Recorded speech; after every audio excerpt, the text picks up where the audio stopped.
Hello and welcome to Basic EKG Interpretation. In preparation for this training, you should have already received training in basic EKG measurement, measuring P waves, PR intervals, QRS intervals, and perhaps even QT. You should have also received training on heart rate measurement.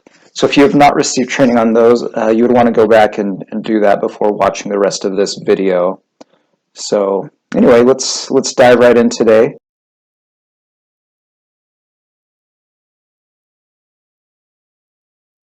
So first off, the suggested reading for this training is Rapid Interpretation of EKGs. I love this book. The great thing about it is it's very simple, it's very visual. It goes over everything that you would really need to know in order to do basic interpretation of EKGs. It doesn't dive in necessarily to the physiological processes too much, but it does somewhat. And it's a great read, it's a quick read, and very easy to follow along. So I highly recommend this book. You'll also gain a very great understanding of the why of EKG, and I think if you can really learn the why, then it's going to be a lot easier to retain the information, and then also as you're working through and interpreting EKGs clinically, there's definitely a lot of benefit there if you understand how everything works and not just what waveforms mean what. So anyway, first off, the cardiac conduction system and the pulmonary cardiovascular flow of blood throughout the body. So we're going to go over these, and a basic understanding of this is very critical to, once again, understanding the why of EKG. So first off, let's talk about the electrical conductivity of the heart. Here, on the electrical conduction system, you can see that the very first thing we're going to talk about here is the SA node, the sinoatrial node, and that's where ideally all of the heartbeats should be initiated. If they're started there, then we would consider those normal beats. Really, any cell in the heart can initiate a beat, but ideally everything is coming from that node. Next, you have the AV node, the atrioventricular node right here. Once again, this area can initiate beats. It would be abnormal if that was occurring. The thing about this is very interesting is that this AV node functions as a filter. We'll talk a lot more about this later on in the presentation, but it functions as a filter. So if you have rapid heart rhythms that originate up in the atria that are going to go down to the lower areas of the heart, the ventricles down here. So if they're initiating up here, really fast heart rhythms, this AV node is going to filter out those fast heart rhythms so that the bottom part of the heart, these ventricles, are not responding that quickly. And we'll learn more here about the differences between the top and the bottom part of the heart. After you get to the AV node, you have the bundle branches, the right and the left bundle branches, and then down to the Purkinje fibers. So in the heart, each cell that is activated, that sends an electrical response really to all the adjacent cells. So once it's following that electrical pathway, it's also initiating the contraction of all of the surrounding cells around it as well. Everything in the heart happens electrically before it happens physiologically. So we have this electrical conduction over here, but then over here we have the blood flow. The heart is a pump, and so it is just moving blood constantly out either to systemic circulation or it's sending it out to the lungs to be reoxygenated. So let's kind of start where we started with the electrical conduction system. Blood starting in the right atrium that's returning basically from systemic circulation. So it's gone throughout the body, it returns here in the right atrium. It's going to go down through the tricuspid valve and then up through the pulmonary artery. After it goes out to the pulmonary artery, It goes to the lungs where it is oxygenated. That blood is brought back through the pulmonary vein into the left atrium here, down through the mitral or bicuspid valve into the left ventricle, and then up through the aorta and out to systemic circulation, so out through the rest of the body. So you have the electrical side and the pump side with the heart, and you'll want to make sure you understand these well. We'll go over it basically here, but you may want to watch other videos online on YouTube to get a good understanding of this, and this will really help you lay the foundation of understanding the heart and the function of the heart. A lot of very interesting facts about the heart. So it beats about 100,000 beats per day for a normal heart, which is about 35 million beats a year, or 3 billion beats in the average person's lifetime. Pumps about 2,000 gallons a day, which is about 1 million barrels in a lifetime. Takes 20 seconds for blood to circulate the entire vascular system. There's about 60,000 miles of vessels within your body.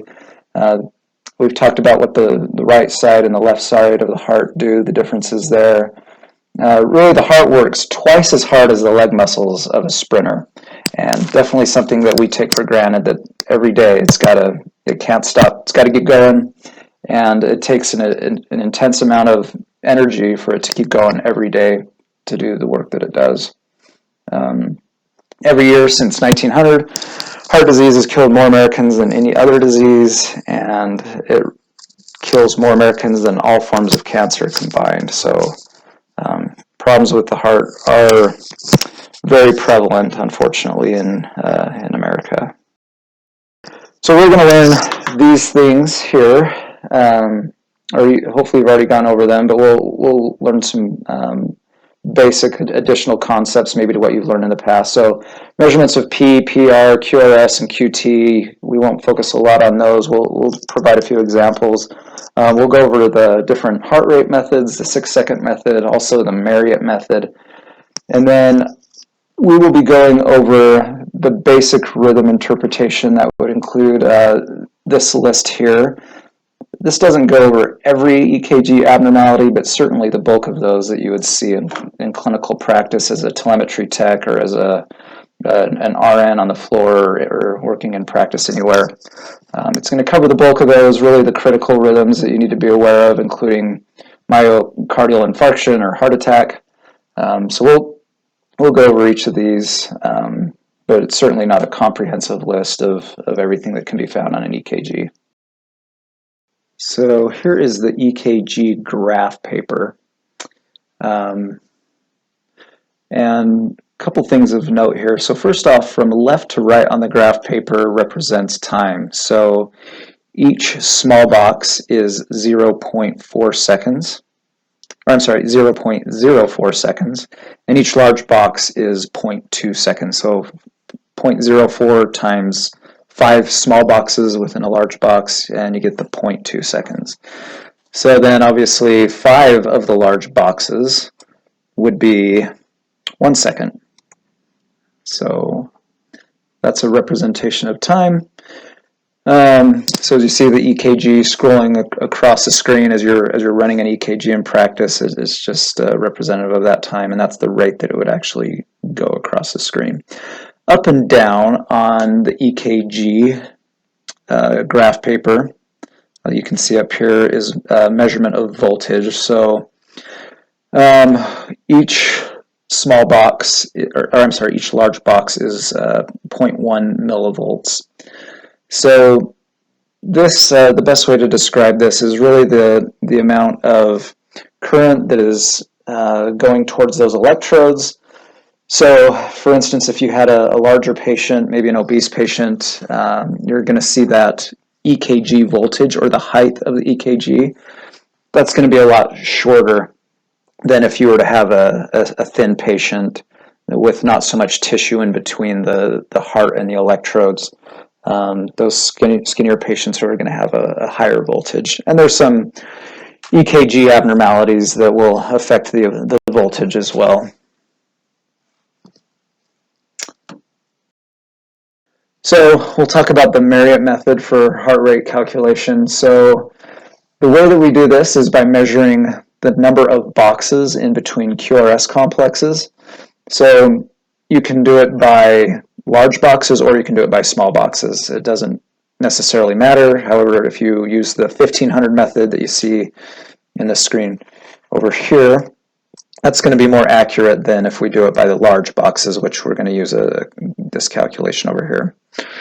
So let's say that you have QRS complexes that are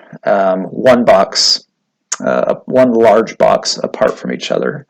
So you can see this arrow, this blue arrow here. If the next QRS came right here on that next line, your heart rate would be 300, which would be certainly unlikely to have a QRS or ventricular heart rate of 300.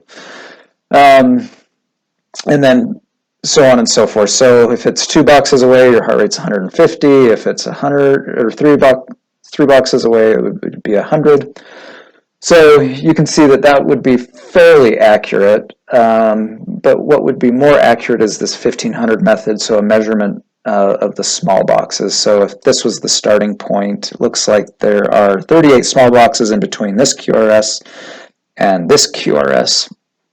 And that's going to give you, looks like 40 beats per minute for that heart rate. If you take the 1500 and divide it by the 38 small boxes, you would get the 40 beats per minute. So that's how you run that calculation. This is, do whatever one works best for you. It's if you really need to be accurate, the 1500 method is great. Most people will probably do the 300 method or Marriott method for just clinical practice and ease of calculation. So oftentimes when you see a rhythm strip, you'll see these tick marks up here above. So you can see this here, a second tick mark, and then finally a third tick mark. So usually from beginning to end on these would be a 6-second segment of an EKG strip. So this segment right here is 3 seconds, and this segment right here is 3 seconds. So if we were going to do the 6-second method, so the other method that we could use, we would count the number of beats within those 6 seconds, the QRS complexes, and then we're going to times that by 10, obviously because 6 times 10 is 60, and there's 60 seconds in a minute. So you can see there are 1, 2, 3, 4, 5, 6, 7 QRS complexes here, so 7 times 10 is 70, roughly 70 beats per minute. You can see that these QRSs don't fall exactly on these tick marks on the first and the last. If they did, if those 7 beats did, then it'd probably be exactly 70 beats per minute. But you can see this, the first QRS comes several boxes after the first tick mark, and the last QRS actually ends about a box and a quarter before the last tick mark, and so you could probably cram almost another QRS in there. So this is probably more like 80 beats per minute or so. So there's our measurements, 10 times 7 beats per minute. So what if the what if the R-to-R cycles, the QRS complexes, what if they're variable distances apart from each other? Well, we wouldn't be able to use the Marriott method, obviously, because there's not consistency with the number of boxes between each QRS. So you'll really have to use the 6-second method, and we can just pretend that this is a 6-second strip.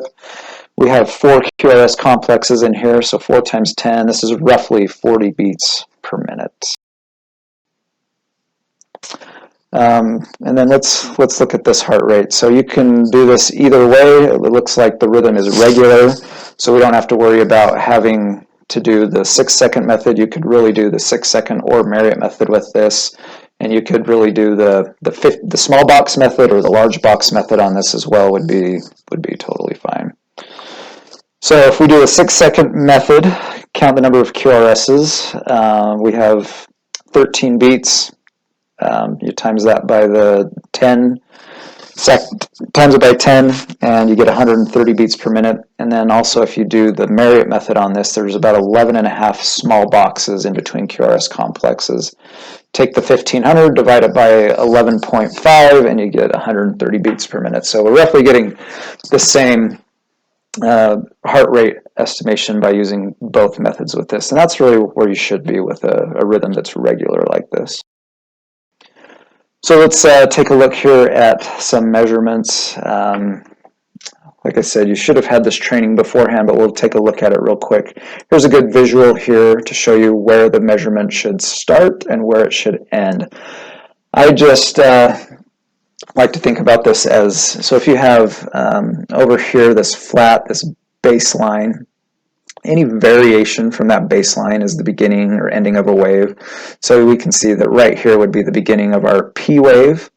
So here's the P wave, and then as it drops down below that baseline again, here's the beginning of our Q wave, and then it's coming back up, R, S, ST segment, T wave. So the variance or movement away from that baseline is often where we'll see the beginning and the ending of those waves and where our measurement should be. So to help with where you would measure on this strip here, I just provided some tick marks of my own to show about where you would start and end that measurement. So this QRS complex actually does not have a Q wave, so you're going to measure from the beginning of the P to the beginning of the R wave. So variation from baseline, it starts about here, so that would be your P wave, and then right about here is where it comes back down to baseline and then starts going up again for the R wave. So that's about where your measurement would be for that, which is about 0.21 for your PR interval. Same with this next one, so I've included some tick marks here to help you with your measurement about where the P wave would be and where the QRS would start. You do see a small Q wave here, so if there's ever a downward deflection before an upward deflection after a P wave, then that would be a Q wave.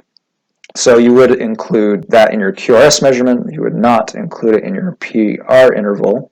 That interval would actually end just as that Q wave is starting. So you can go ahead and try to measure this on your own and see about where it would be. But it's about 0.12. So for that PR interval. And then our QRS measurement, you can see once again a good visual over here. Sorry, over here. This visual gives you an idea of where that QRS should be measured. So you can see this includes the Q wave for the QRS. So right as that deflection downward is where that measurement's going to start. It includes the R. You get the S down here, and then the end of your S wave is here and the beginning of your ST segment, and then your ST segment here. So that's what would be included in your measurement. And included tick marks here once again for about where you would measure the QRS complex. You can see just by eyeballing this, these are very wide QRS complexes. These P waves, well, we won't dive much into this, but we can just tell you that these QRSs are coming from the ventricles, and that's why they're so wide. They're not being initiated in the atria. So large measurement there. You can go ahead and try to measure that on your own. But we get about 0.16, which is an abnormally large QRS complex.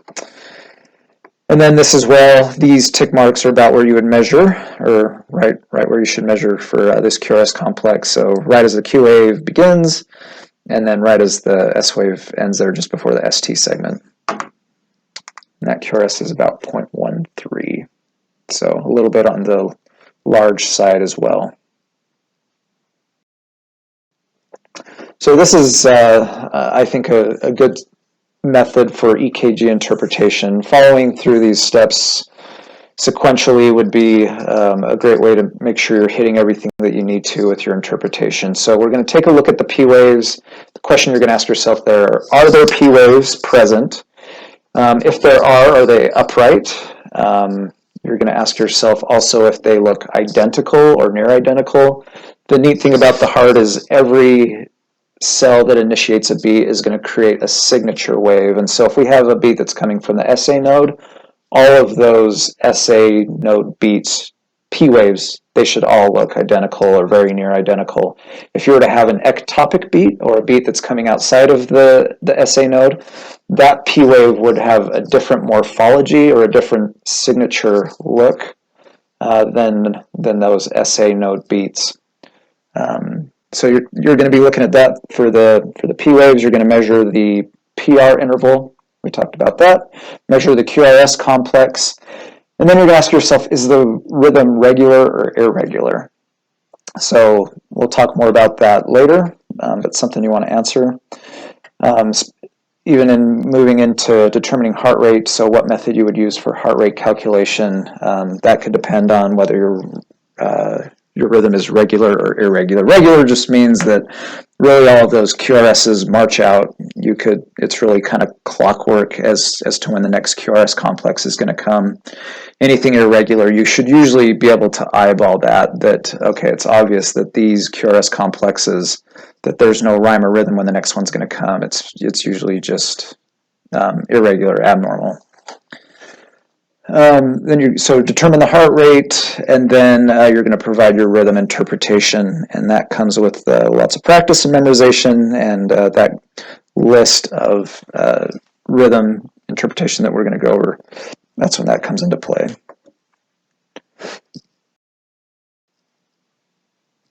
So basic competency and rhythm interpretation. So this is that list that we're going to go over. So we'll start out with sinus rhythm and sinus arrhythmia. So buckle up, here we go. So these are the sinus rhythms that we're going to talk about. So once again, when we say sinus rhythm, these are all coming from that SA node, the sinoatrial node. So they're all technically should have the same P wave morphology and should look similar. Most of this is really just variation in heart rate, but all of these are coming from that node. So normal sinus rhythm is a heart rate that's 60 to 100 beats a minute, and that's for an adult. Children and infants tend to be quite a bit higher than that for their baseline heart rate. Sinus tachycardia for an adult is greater than 100 beats a minute. Sinus bradycardia is less than 60. And then we're going to talk about sinus arrhythmia and sinus arrest as well. So we talked a bit about this, about the characteristics of P waves that we're going to be looking out for. So are they upright? Are those P waves identical or near identical? The PR, is it normal or slightly prolonged at lower rates? And then rhythm should be regular for all of these sinus rhythms. So this is a normal sinus rhythm, meaning that the heart rate is normal and that these beats are coming from the sinus node. So let's take a look at the P waves. So you can see that these P waves are identical or near identical. They have that same morphology. The rhythm is regular, right? We can just eyeball this and see that the QRS complexes really, they march out just fine. We don't know exactly how long this is, this strip. We don't see tick marks, but you could calculate it using the boxes to determine how long this strip is, and to provide a heart rate. You could certainly use the Marriott method on this and get a good calculation. So anyway, down here, 60 to 100 beats per minute. P waves, these are sinus P waves. A normal QRS is about 0.06 to 0.12. Our conduction, our PR intervals are normal. We won't measure them on this one. And then rhythm is regular or slightly irregular with heart rate variation. So no clinical considerations. We'll show this here throughout the presentation, but we won't talk about all of them, but we will talk about some clinical considerations that you would do as you see some of these abnormalities that are coming up. So there's your P wave questions that you would ask yourself when looking at a strip. Okay, sinus bradycardia, and this is very obvious and apparent that this is a slow rate. Sinus bradycardia can be normal for Some individuals, typically those that are healthy, the athletes, someone whose heart works very efficiently and just doesn't need to be quite in that 60 to 100 beat minute range. It may dip down a little ways for those healthy athletes. But for some people that may not be so active, it can certainly be an abnormality and something that would need to be treated. So heart rate, it says down here 40 to 59 beats per minute. It can certainly get lower than that. We can ask ourselves the P wave questions. It looks like these P waves are identical, possibly near identical. This looks like it has a bit of a different morphology, but these are marching out. So that gives me the thought that, okay, if these are marching out, then they're probably coming from the same cell. Probably they're both probably sinus. It would be helpful to have more of this rhythm strip to get a better understanding of what's going on. But that's also an indication that it's coming from the same area that these waves are marching out. So, like we said, you can see this in athletes or maybe during sleep. Treatment, if this was something that did need to be treated, if it was something abnormal, you would typically give atropine or other medications that can be given, or possibly even a pacemaker. This is sinus tachycardia. Here you do have tick marks. Sorry, it looks like there's not a first tick mark, but this should be a 3-second segment there. This EKG actually looks kind of computer generated to me. It looks kind of too perfect there, but you could certainly get your measurements and heart rate out of this. So sinus tachycardia, heart rate is greater than 100 beats per minute. It can certainly get over the 160 that's listed here. The P waves, once again, this is a sinus rhythm, so those P waves are identical or near identical. They're present on every beat. The QRSs should be marching out. This should be a regular rhythm. And this clinical considerations for sinus tachycardia, this is typically just a secondary thing. You usually don't have sinus tachycardia as a primary diagnosis. It's usually occurring because maybe the patient was stressed out. They're getting ready to see the physician, so they're stressed, or maybe they were exercising and just went up a flight of stairs, or maybe it's related to something like infection. Infection can increase heart rate, so it's usually a secondary rhythm, secondary to something else, some other physiological process that's going on in the body. And so usually you would want to treat the underlying cause and not just focus on treating sinus tachycardia. And then sinus arrhythmia here. So this you can eyeball and see that those QRS complexes there is variation in them. They don't march out perfectly. There's obviously a varying gap here versus the others.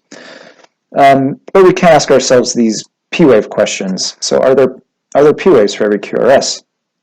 Are there QRSs for every P-wave?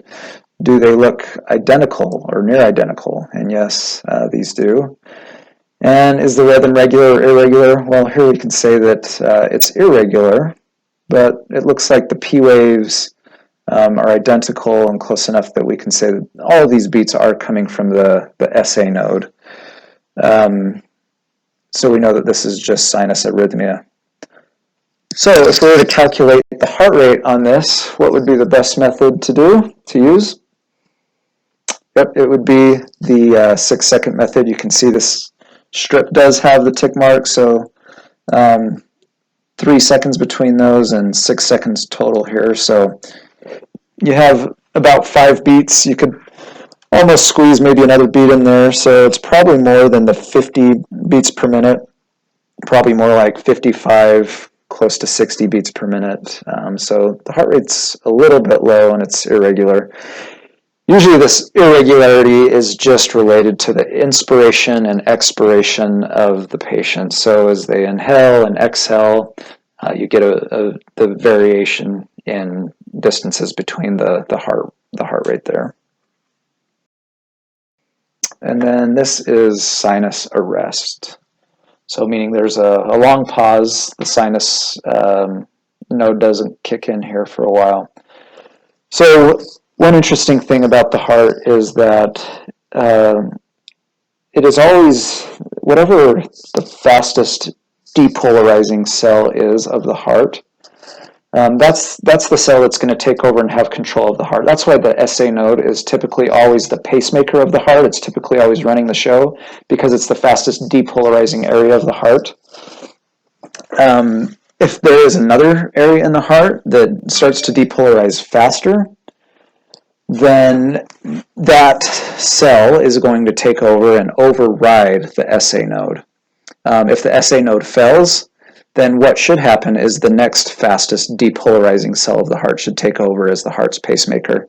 The ironic thing with this strip is that the SA node stopped for quite a lengthy period of time here, and that no other cell kicked in to take over as the pacemaker of the heart. So I love this about the heart. It has a lot of safety nets so that if something fails, something else is going to take over and make sure that it sustains life for us, that heart continues to keep beating. If it's not coming from the SA node, usually those beats are going to be a lot less inefficient, but at least the heart just doesn't stop if the SA node decides to take a break. But anyway, that's what happens here. The SA node stops. There's no electrical activity between that second QRS and the third QRS. It's just stagnant, and then all of a sudden the SA node kicks in again. We can tell that because of this P wave here. There's that depolarization of the SA node there again, and then it goes back into a sinus rhythm. So we would call this a sinus rhythm with a sinus arrest here in the middle of the strip there. Just eyeballing it, it definitely looks longer than that 3-second segment. It's probably more like 4.5 seconds that this patient is going without a beat. And so this patient is very likely getting lightheaded, dizzy. They'd very likely be symptomatic with a pause like this, and it would certainly be a reason for them to go in and have this checked by a cardiologist. This would be treated with a pacemaker. So anyway, that is sinus arrest. Certainly don't want that to go on too long. Okay, now we're going to dive into supraventricular arrhythmias. So it looks like there's a lot here, but and there's a lot to understand about this. A lot can go wrong up in the atria if this would basically be if the SA node is not working, or maybe some of these different areas of the heart override the SA node. That's what a lot of these arrhythmias are going to be. So we can break down the term. So supra meaning above, ventricular or the ventricles, those lower chambers of the heart.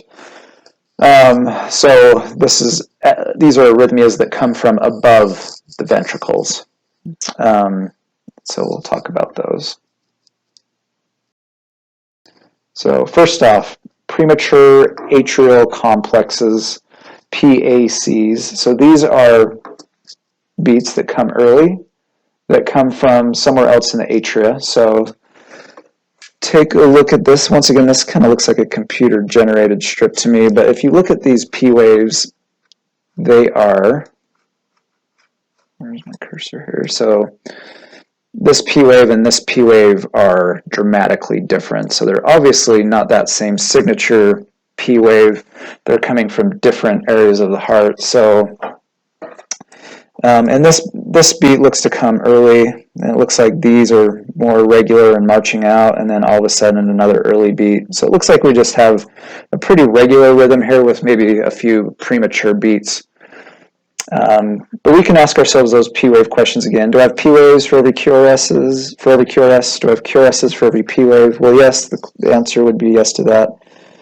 But do my P waves all have that same morphology, which they don't? So these are ectopic beats, those P waves that have the different morphology, kind of like an ectopic pregnancy that comes from outside of the uterus. It might be in the fallopian tube, so that would be an ectopic pregnancy, meaning outside of the normal area. These are coming from outside of the SA node, anything that's ectopic. So anyway, when we're looking at these premature beats, we want to determine where they're coming from. So they're either coming from the atria, somewhere up in the atria. They can come from the AV node, like we talked about before, or they can come from the ventricles. So the way that we know that they're coming from the atria is usually the QRS complex will be about as wide as the other atrial QRS complexes. So QRS complexes are usually wider. Junctional QRSs can be a little bit wider, but they're typically pretty similar to like an atrial complex. But really the big giveaway is that there's a P wave. So when we have a P wave, we know that, or when we have an upright P wave anyway, we know that those beats are being initiated in the atria. So it's fine to have these occasionally. In fact, a lot of people do. But once you have a lot of these really lined up together or in a row, then patients can become symptomatic with that. So occasional like this, it would be nice to see more of what's going on here and how often they're having these PACs. But they're usually benign. Usually don't have to do much with them unless you're having them very frequently. So what do we see here? I just wanted to throw this out there because occasionally you'll see something like this. And this looks like an old strip, not a great recording, but it definitely shows a good example here of what I want to look at. So if you look at this strip, you have these three QRS complexes. They march out. This looks like a sinus rhythm. And then you have this pause, and then it looks like it goes back into this sinus rhythm here. So we want to understand why there is a pause here.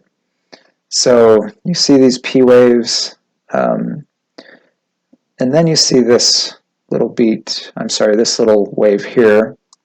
You don't see it anywhere else. Here would be the equal position in this beat. You don't see it there, you don't see it there. It does occur here, but nowhere else. And there's a pause right after it. So what is this?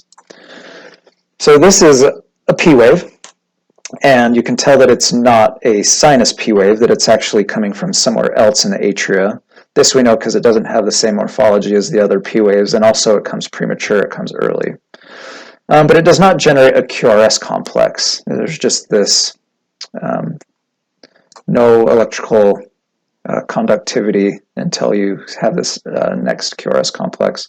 So basically what's happening here is that there's an ectopic beat that occurs and it doesn't generate that. So there is a reason for this. So if you were to take this T wave or any T wave and cut it right down the middle, right in half, you'd have what's called the absolute refractory period and the relative refractory period. Absolute refractory over here would mean that if this P wave landed over here, there's really absolutely no way that it's going to generate a QRS. The heart is refractory, meaning it's not going to respond to any sort of physiological stimulus, electrical stimulus. It hasn't recovered enough to be able to do that. In the relative refractory side, if you have an electrical stimulus like this that occurs on this side, it can generate a QRS complex. However, it's going to be a lot more difficult for it to do so.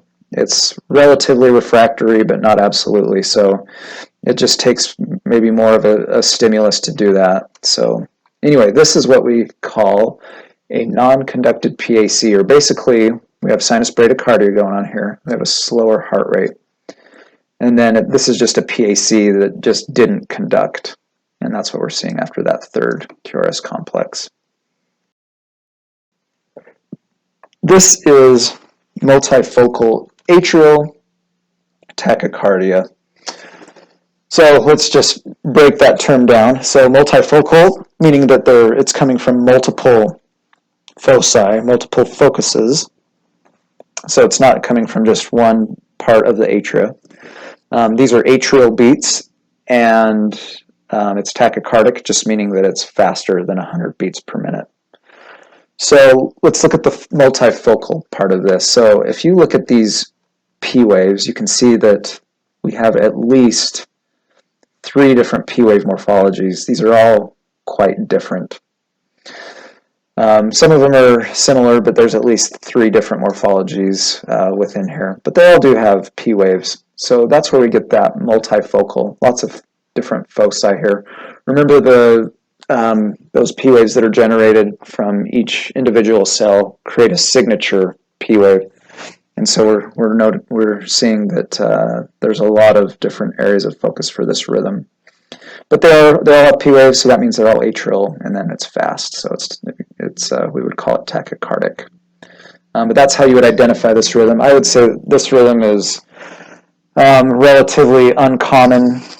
You wouldn't see it a lot. A lot of people might mistake this for atrial fibrillation that we'll talk about later on, and that's basically where there can be a lot of different foci in atrial fibrillation as well, and it's irregular.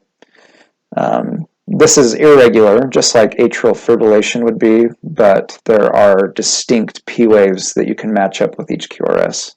So we know that it's not atrial fibrillation.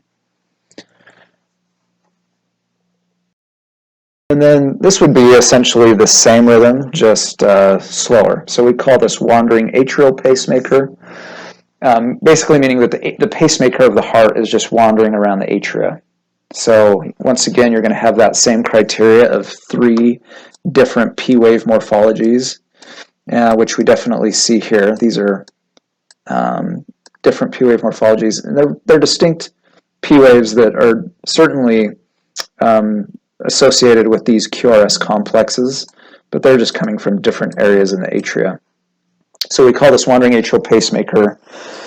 Heart rate's less than 100 beats per minute, those 3 P wave morphologies, and that's where you would see this. And once again, this is a relatively uncommon rhythm that you would see in EKG, but you certainly can see it. Okay, so this is atrial fibrillation. And we can tell that by a few things. First off, you can eyeball this and see that it is irregular. There's really no rhyme or reason when the next beat's going to come. Also, you see these fibrillating waves. So you can see those here. You can see these jagged waves here all throughout. So on the other strips that we've looked at, there's this flat baseline in between QRSs. This has some fibrillation going on. So, sometimes it's more prominent in some AFib than others. That voltage is more prominent. So you may not always be able to readily identify it, but you can pretty easily see it here. So this is a great demonstration of the AV node. So we talked about how the AV node functions as a filter. So these fibrillating waves represent the top chambers of the heart, the atria that are just fibrillating or quivering. And if you look down here where it says the atrial rate for this rhythm is about 400 to 650 beats per minute. So if you can imagine the atria quivering that fast, that quickly, and let's say that the bottom part of the heart, those ventricles, were responding to the 400 to 600 beats per minute. And remember, the bottom part of the heart, those ventricles are pumping blood out to the lungs, or they're pumping blood, so the right side pumps blood out to the lungs, the left ventricle pumps blood through the aorta and out through systemic circulation. So if those ventricles are responding at that fast of a rate, well, it's not giving those chambers enough time to adequately fill with blood before they're squeezing it on to its destination. And so if a patient did not have that AV node or that filter in place to filter out these extremely fast atrial depolarizations, then a patient in this rhythm could surely pass out or even die from a rhythm like this if there wasn't that AV node. So the AV node's doing its job. It's only letting through these letting through an electrical stimulus through the AV node ever so often instead of responding to every single electrical stimulus that comes through. So that's good. So this is atrial fibrillation, irregular and fibrillating waves. Note that these waves are being initiated in the atria from these fibrillations, but there are no prominent, distinct P waves that are associated with each QRS, like what we've seen in the other rhythms thus far. So that's how you tell atrial fibrillation. AFib becomes very common in the elderly population. It may or may not be treated. It can exacerbate, or it can put you at risk for stroke and other conditions. So sometimes it's treated depending on the patient, but not always. This is atrial flutter, a very similar heart rhythm. This you can actually see these P waves, or we would call them flutter waves. You can see they have this morphology that's the same or nearly identical, right? So we know that these waves actually are all coming from the same cell. So that's the difference between atrial flutter and atrial fibrillation. Those atrial depolarizations are happening not as quickly as we see in AFib. These are more like 250 to 350 beats per minute. And they're all coming from the same cell. But and this atrial flutter you can see is actually regular. So it looks like this is 4 to 1, meaning that there are 4 flutter waves for every QRS. So you have atrial flutter depolarization, boom, boom, boom, boom, 4 times, and then it responds. So this would require similar treatment as atrial fibrillation. You'd see AFib would be more common than this, but this is common as well. And you can see a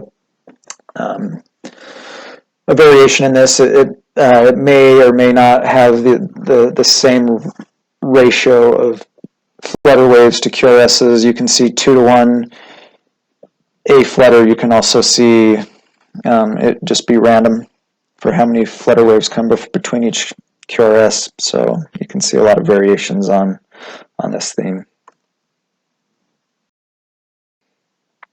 This is a premature junctional complex, so it's just premature, so it's a beat that comes early.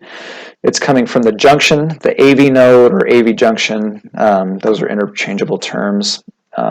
So premature AV junction complex, PJC. So this you can pretty well eyeball and see which one's abnormal. Everything else really marches out just fine. We can look at this and say we have P waves for every QRS. They're upright. They all look identical or near identical. Everything's marching out. Everything except for this beat here. So anytime we see an early beat, we want to determine where it's coming from. So in order to determine that, we are going to ask ourselves a few things. So we would just identify if it's coming, or we just would name it either coming from the atria, the AV node or junction, or the ventricles. Those are the 3 distinct areas of the electrical system of the heart. So we talked about how atrial beats have an upright P wave before them. So we certainly don't see that here. There's not an upright P wave. We just really have this flat baseline and then this abnormal beat that comes early that's maybe a little bit wider than these QRS complexes. So junctional beats don't have, they either have no P wave before them, or you may actually have an inverted P wave before them. The P wave might be upside down, and then the beat. The reason we know that this is not ventricular, well, there's a few reasons. One is the width of the QRS. It's about the same width as the atrial beats. QRS complexes are much wider, and so that's usually a telltale giveaway. The other thing would be the pause that would be between these. So PVCs or ventricular beats, if this were a ventricular beat, we would see a compensatory pause, meaning that if you were to measure these beats here, these 3, and then measure the next 3, these 3 here, you would actually have the exact same distance between those. That would be what's called a compensatory pause, meaning that this pause is perfectly compensating for the time between beats. that this premature beat did not throw it off. It just was perfectly reset and marched out right where it should have had this beat not occurred. So those are the ways that you could tell if it was a ventricular beat or not. Most of the time, you can eyeball it and just see if that beat's not a lot wider, then it's probably going to be a junctional beat if there's no P wave. But if it was wider, that would be what would indicate it being a ventricular beat. And these aren't a huge deal either, unless you get a bunch of them in a row, but they're usually benign. So this is junctional tachycardia. So we've talked a bit about how upright P waves indicate atrial rhythm. In this rhythm, we actually see these inverted P waves that occur. So the reason for this, in a junctional rhythm, you might see these inverted P waves. Sometimes you don't see P waves at all. Those are the two ways that you see a junctional rhythm. But when you see them inverted like this, basically what's happening, if you recall when we were looking at the SA node and those beats that come from the SA node, the electrical impulse travels inferiorly down the heart to the AV node and then down to the ventricles. And so as it's following that pathway, it creates this upright P wave. That's how we see the depolarization.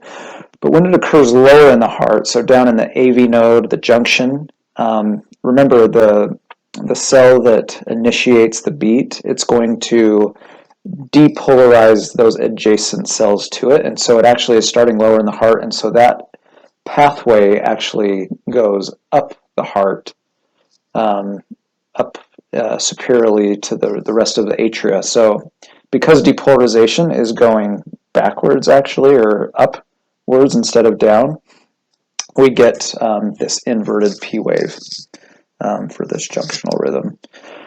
So junctional rhythms, the QRS, so either flat or inverted P waves, QRSs are about the same with it as an atrial beat, or as an atrial initiated QRS complex. And it's tachycardia because it's faster than 100 beats per minute. And then this we just call supraventricular tachycardia, or SVT. And once again, that just means that the rhythm is coming from above the ventricles. So, which means it could be atrial or it could be junctional, because right, both of those areas are above the ventricles. Sometimes when you see a rhythm like this, where it's really hard to make out if there are distinct P waves or there are no P waves at all, it can be really hard to tell that. It just looks like you can see the T wave here and then a QRS complex, T wave QRS complex. So we don't know for sure on a rhythm that looks like this whether or not it's atrial or junctional. You can, treatment for this can be that you can cardiovert patients out of this. You can also give them adenosine, and you can actually, with that, you can actually separate the atrial activity and the ventricular activity, and you can see exactly what's going on. That's a procedure that can be done in a cardiology suite, or but anyway, if we saw a rhythm like this clinically, our diagnosis would just be that it's a SVT. And really don't, clinically, a lot of times you don't need to determine between the two, but sometimes you might as far as treatment goes. So, but calling this SVT would be appropriate. And then this is a junctional escape rhythm. So junctional, we've talked about escape. So what escape means is, I think we talked a bit about how if the pacemaker of the heart isn't working, so the SA node, let's say the SA node is not working, that's typically the fastest depolarizing area of the heart. So if it's not functioning appropriately, then the heart is going to find the next fastest depolarizing area and that is the area that's going to take control and have control of the rhythm of the heart. So that process is called escaping. So we're escaping to the next fastest depolarizing area of the heart. So when we see this rhythm here, we can tell that, okay, obviously the SA node is not working like it should, because otherwise it would have control of the rhythm of the heart, and we would see these faster depolarizing beats coming forward. But this is just a junctional escape rhythm. So for whatever reason, this is one of those safety nets of the heart, and we just have a heart rate of about 40 to 60 beats per minute. So anyway, in this one we also have those inverted P waves that we're seeing. So that's our telltale sign that this is a junctional rhythm. Okay, how about this? What is this rhythm? I'll give you a few seconds to look at it and come up with your own diagnosis, but in the meantime, you'll want to make sure you do your measurements, your PR, QRS, heart rate, and then come up with a rhythm interpretation. Pause. You can pause the video now if you'd like to do those on your own. Okay, so first off, PR. Yeah, not applicable, right? There's not a distinct P wave that we can measure for a PR interval with this rhythm. How about QRS? Okay, about 0.06, so really narrow for a QRS complex, but within normal limits. And heart rate. So this is, as it says above, a 6-second strip, so we can count those beats, times it by 10, and that's what our heart rate will be. So this is roughly 90 beats per minute. And what is this rhythm? AFib. Good job if you got AFib. So the characteristics here that show that this is AFib are the irregular heart rate. So there's really no rhyme or reason when the next beat's going to come. Nothing here is marching out at all. And then you can see in this rhythm those very distinct fibrillatory waves, those fibrillations that occur between the QRS complexes right here. So this is a very obvious AFib. Good job. We'll now be talking about ventricular arrhythmias. All of these will be coming from the lower chambers of the heart, the ventricles. So we'll be talking about these as they occur prematurely. So PVCs, premature ventricular contractions, complexes, PVCs. We'll be talking about ventricular escape rhythms, similar to like the escape rhythm that we saw with that junctional escape rhythm. And accelerated ventricular rhythms, ventricular tachycardia, torsades de puentes, and ventricular fibrillation. So this is the first ectopic beat that we'll be talking about. This is a premature ventricular contraction, or a PVC. So obviously very easy to identify the ectopic beat here, which of course is the beat that's not following the normal pathway, which is SA node to AV node to bundle branches, Purkinje fibers. So this beat is not following that pathway. So there's a couple things that we need to do when we see an abnormal beat like this. First off, we want to identify where it's coming from. So ventricular contractions are usually pretty easy to identify. Usually they're quite wide, like we see with this one. So this, of course, we're talking about the third beat in on this strip. So they're quite wide, like what we see here. Other ectopic beats would either come from the atria or the AV node or junction. So we really just identify them from those three areas. With atrial beats or with junctional beats, those are typically more narrow. So when we see a wide beat like this, right off, we're going to start thinking, okay, this looks ventricular. But you can get some aberrant beats that come from the atria that can just look a little bit funky like this and look wider. And so there are some other things that are going to help us identify where this beat is coming from. Number one, so the width of the QRS. So we talked about that. The second thing would be, is there a P wave associated with this beat? And we certainly don't see that. Sometimes with these premature beats, you can have a lost P wave that occurs. It basically lands in a T wave and it's kind of lost, and we may not see it, so there could be really a hidden P wave. So what we want to look for with that is looking at the T wave before, and you can see really the morphology is not so different from the other T waves that are occurring throughout the strip. So we know that there's not some lost P wave. So there's really no P wave associated with this. So we know that P waves always come with atrial beats, so we can really, at this point, probably rule out this being an atrial beat. In junctional rhythms, you'll either see no P wave at all, or you may see an inverted P wave or an upside down P wave. So we don't see an upside down P wave here, but there's certainly no P wave at all. So maybe we still haven't fully ruled out this being a junctional or AV node beat. So really the thing that will separate these ventricular beats from the other two is what happens after the beat, which is the pause. So you can see after the third beat here, there is this pause, and then the heart seems to reset and go back into this sinus rhythm. So when we're looking at the pause, the way we want to measure this is we're going to measure basically the 2 beats before, so this QRS to this QRS. So right now let's pretend that the PVC did not occur. Then the next sinus beat should have occurred probably somewhere around here, which obviously it doesn't. So we know that, of course, this PVC is coming premature. But let's say that it never happened. The next beat would march out and come, boom, right here, like clockwork. It will just march right out just as though that PVC had never occurred. So that is something that would occur with a ventricular beat. So let's say this was a sinus, or I'm sorry, not a sinus, but let's say it was an atrial, a premature beat coming from the atria, or a premature beat coming from the junction.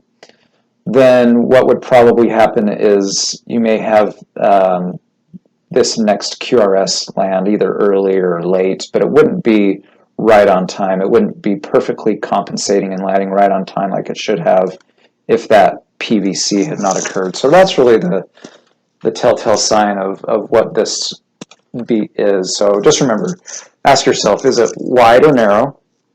Is there a P wave associated with the beat? And then what does the pause look like?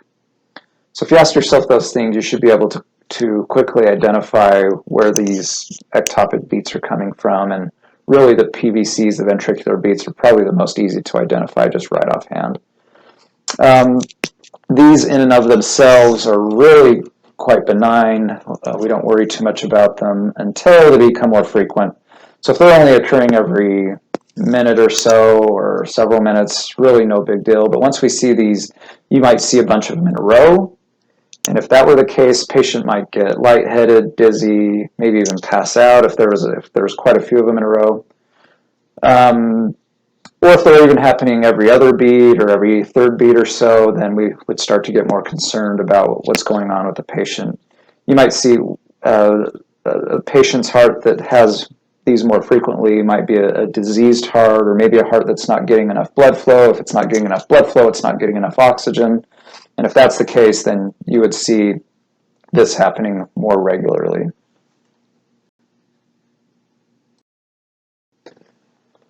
This is another ventricular rhythm. We could go through and ask ourselves the questions on this. Is it wide or narrow? Well, this is obviously very, very wide beat. Is there a P wave associated with these beats? No, there's not. So we can right off start thinking that this is a ventricular rhythm. The pause thing we can't really measure here because there's not really a beginning and an end. We don't know what was going on before. We don't know what was going on after. All we see really are these ventricular beats. And this is a very slow rhythm. We would call this an escape rhythm. And basically what that means is that, remember we've talked about how whatever the fastest depolarizing area of the heart is, that's really what's going to take control of the heart and it's going to be running the rhythm of the heart. So typically the fastest depolarizing area of the heart is the sinus node. So if the sinus node isn't working, then the rhythm will probably escape to somewhere else in the atria. If not the atria, then maybe the AV node, the junction. And if not that, then it's going to escape somewhere to the ventricles. So you can see the depolarization rate here is 20 to 40 beats a minute. So we know that for some reason the other areas of the heart are not working appropriately, and so the heart has escaped to one safety net, another safety net. This is really kind of the final safety net, that we have this ventricular rhythm going, trying to preserve the life of this patient. But this heart rate, this heart rhythm, is really not going to sustain life. You can't go on living with a rhythm like this. It needs to be addressed and fixed quickly. A rhythm like this, the patient's probably very lightheaded, dizzy, could pass out. This could certainly progress and get worse. The QRSs could become less frequent, or they could just go into VFib, which is just basically a fibrillating of the ventricles, which is very problematic.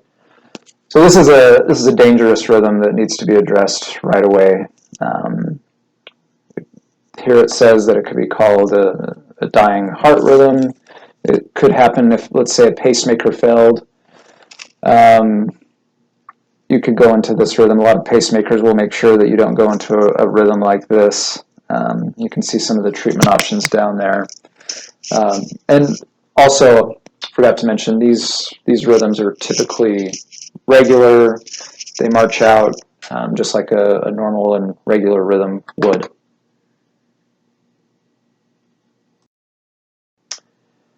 This is an accelerated ventricular rhythm. Really, the difference between this and the escape rhythm are just the heart rate. That's all that the accelerated piece is saying. So this may not. So in the escape rhythm, we talked about how there's different safety nets that will make sure that the heart just doesn't give up altogether. Whatever the fastest depolarizing area of the heart is, that's what's going to take control. So with this, there could actually be maybe an area of the ventricles that are irritable, and so they become irritable, and then the depolarization of that area could increase and could override even like a normal sinus rhythm, and the ventricles could actually take control of the heart rhythm at that point. So that's probably more of like what we would see here. You can see the rate can be 40 to 100. So in those higher rates, we might just think, okay, there's some irritable cells in the ventricles that are taking over. But we'd want to do the same thing with this rhythm. Ask ourselves the question, so are these beats are obviously ectopic because there's no P wave, so we know these aren't sinus beats. So are the beats wide or narrow? Once again, these are very wide. Is there a P wave associated with them? No, there's not. We don't see any identifiable P waves here, so most likely ventricular, right? Without having P waves, it could also be a junctional rhythm, but junctional heart rates are really close around this area too, so it can be a little bit challenging to determine. But most of these wide QRS rhythms are going to be a ventricular rhythm. And it would be helpful to see what was going on before or after this short strip, and you could get a much better idea of what's going on, or maybe even have a 12-lead EKG that could give us some more information. But from what we have going on here, we would assume that this is a ventricular rhythm, just a little bit fast from what we typically see with a ventricular rhythm.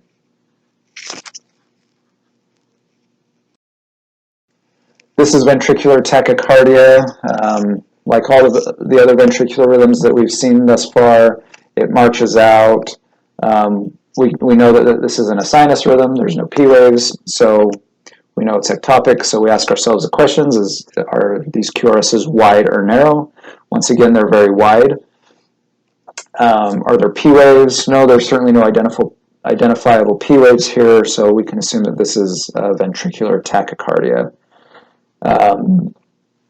Once again, it'd be helpful to see what goes on before or after this, but this is a rhythm that, once again, is not conducive with life. You'd have to treat this right away. This patient's probably lightheaded, dizzy, maybe passed out. And again, these types of rhythms can progress to ventricular fibrillation, but they're just really not compatible with life. And we see this in diseased hearts. You can see some of the common causes noted below.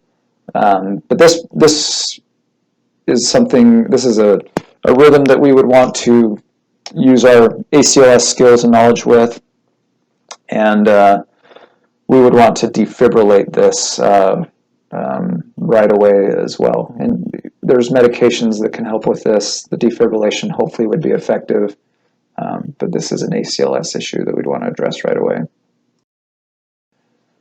Torsades, so this is a ventricular arrhythmia. It's basically identical to ventricular fibrillation, which I think is the next slide. So this is really, you can see the fibrillating here is going on at a very high rate. You can see the normal rate there of this rhythm. So it's a ventricular rhythm, once again not compatible with life, so this needs to be treated right away. ACLS, this should be defibrillated. IV magnesium is I think the preferred medication treatment for this. So definitely very concerning here. We don't see this a ton, not as frequent or as often as other ventricular arrhythmias, but the way that we identify this is torsades de puentes basically means twisting of the points. So if you were to take a ribbon and you were to twist it several times, you would kind of get this in and out, where the voltage of this EKG is high and then it goes to lower and then higher and lower, just like if you were to twist a ribbon. That's basically how it would look. So that's the way that we identify torsades. Wide QRSs, that twisting morphology going on here, and it's typically, you might see some irregularity within that rhythm. This is ventricular fibrillation. These fibrillatory waves, I would say, are probably a bit more prominent than you typically would see ventricular fibrillation. A lot of them are much more fine or low voltage, but this here we see with a lot of peaks and valleys that are very identifiable. So you can see certainly variations on the voltage side of things with ventricular fibrillation. But basically what's going on here is the ventricles are just fibrillating. Like what we see in atrial fibrillation, where the atria are really fibrillating between all of the ventricular contractions, between all of the QRSs. This is basically those ventricles at the bottom, they're just quivering. So they're not given adequate time to fill with blood, and if they're not filling appropriately, they're not moving blood throughout the system like they should, and so this patient, once again, lightheaded, dizzy, passing out. Certainly this is kind of an end stage rhythm where if this is not treated very quickly, the patient will pass away very quickly. Should be defibrillated. ACLS treatment with this one, obviously, as well. Usually very identifiable. In the movies, when you see somebody flatline and then they start shocking them, that's not really the way that it would work clinically. If someone's flatlined, then technically you should not be able to reset that rhythm. That means there's no electrical activity at all if it's completely flat. But if there are these fibrillatory waves, then you should be able to shock them out of a rhythm like this and get them back into hopefully a sinus rhythm and reset that. So anyway, most movies are inaccurate in the way that they show that, but clinically this is really how you would see a patient that needs to be shocked, as also with some of those other rhythms that we looked at just before. So this occurs in diseased hearts, maybe someone that's had a heart attack or heart failure or not getting enough oxygen to areas of the heart because of coronary artery disease or other things. I thought I'd throw this in here. This is could be mistaken for a ventricular arrhythmia, like a short burst of ventricular fibrillation or something. This is just artifact, meaning that it's probably caused by the patient moving, and so it's creating these, what looks like this electrical activity that's really just interference with what's really going on. So you can see these up and down, jagged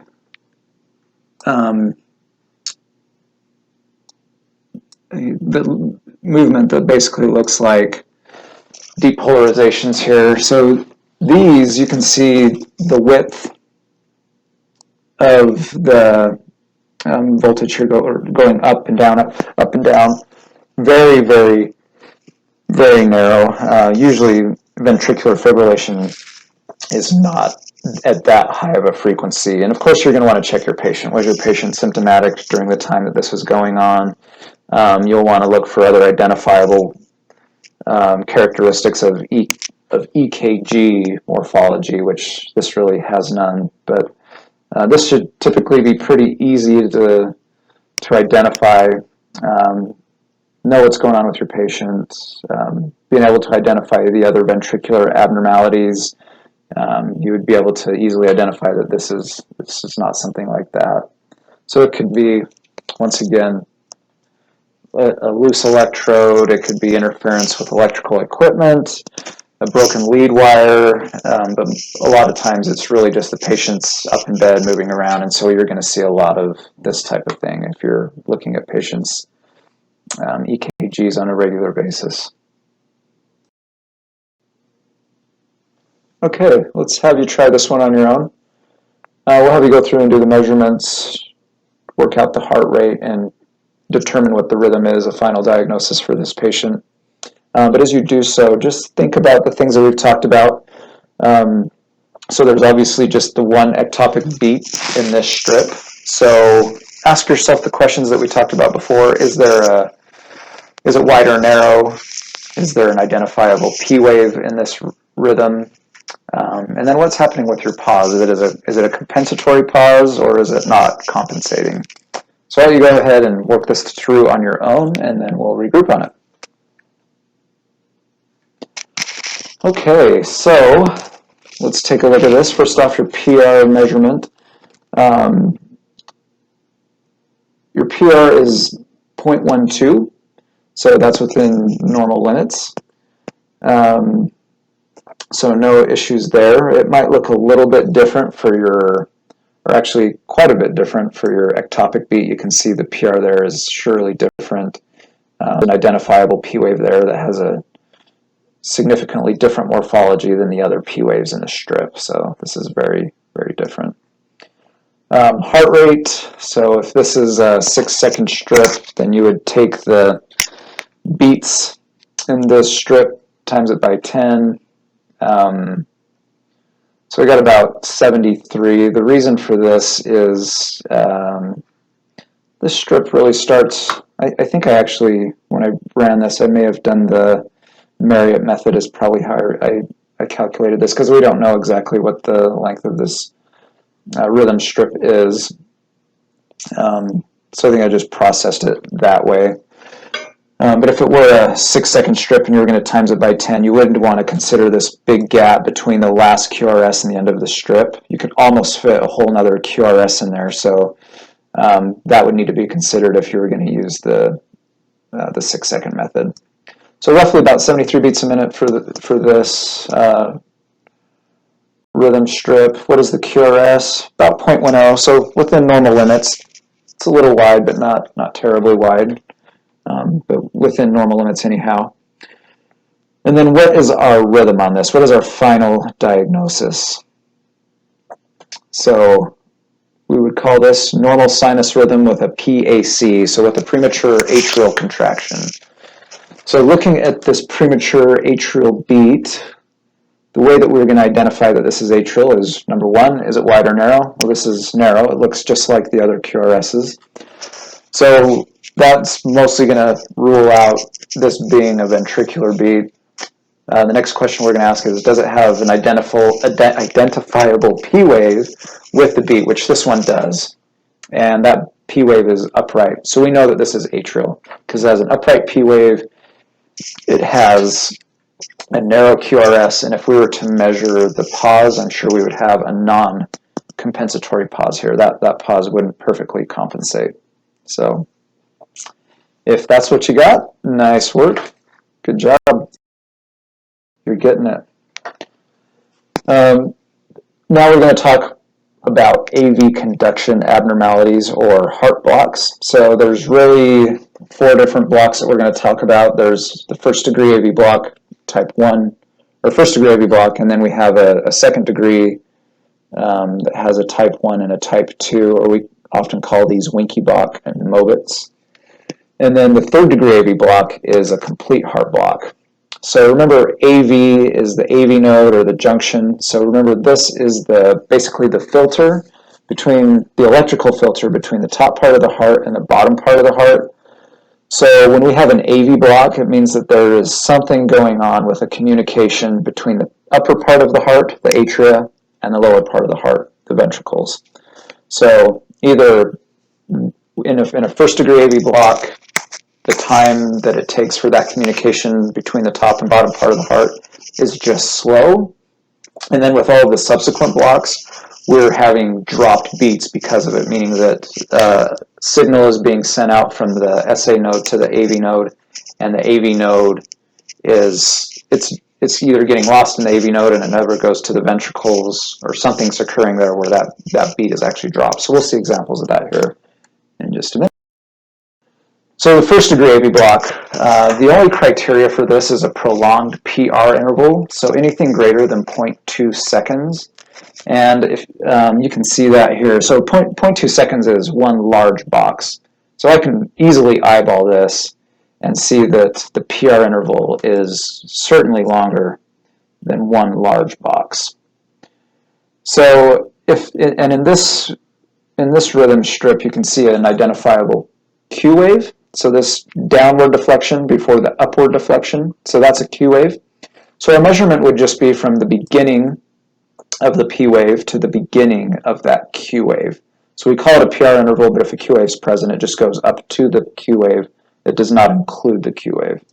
So our PR interval on this is roughly 0.24 or so, so definitely abnormally long. So physiologically, what's happening is you have the SA node that is initiating the beat, and then that signal is travels down to the AV node, and there is a significant delay in the AV node before it actually gets to the ventricles. So we're still seeing all of the beats occur. There's no dropped QRSs like what we're going to see in the subsequent blocks, but that is taking an abnormally long amount of time. And any of these heart blocks can progress to the more serious heart block. So this can certainly progress to a second or eventually even a third degree heart block. This in and of itself, though, is pretty benign. We really don't do anything to treat a first degree AV block. Okay, second degree AV block type 1, or what we also call this a Winkie-Block. So what happens with this is that the PR interval basically it gets longer and longer and longer, and then it drops. So the PR intervals usually aren't consistent. They may start out normal, or they may even start out long, but it gradually gets a little bit longer, a little bit longer, a little bit longer, and then it gets to the point where the ventricles don't respond to that stimulus, and they'll just drop a beat. So we can see that here very well. So we see P wave, and you can see this PR interval is getting a little bit longer with the next beat, a little bit longer with the next beat. And then this beat, we see a really long PR interval. That's extremely long. And then the next P wave that occurs, we see that happening here. We know that's a P wave and not like a U wave or something else, because these P waves will march out. So the P waves march out in this heart block, and really in pretty much all the heart blocks. Because the sinus node has no idea what's going on in the AV node is abnormal. It's just ticking away just like it thinks it should. It's doing its job. It's really the AV node that's not doing its job, or where the issue lies. So anyway, this P wave happens, and then boom, pause. No QRS here. So the ventricles did not respond, and then once again, these P waves, this next P wave here should even still march out from all of the other previous P waves. Boom, boom, and then it starts back up. And then it will follow this pattern. You could have intermittent episodes of this where it comes and goes, or it could be really more of a long-term thing where we see this happening a lot with the patient. But a lot of times it's just the sequence of PR getting longer, longer drop, longer, longer drop, longer, longer drop, and it just continues that pattern over and over again. So it can be due to some heart diseases, MIs, myocardial infarction, or heart attacks. And really, we don't do a whole lot to treat this. It's usually asymptomatic. But once we progress, if this progresses to one of the other heart blocks, then that's the point when we're going to really start treating this and getting serious about what's going on with this patient's heart.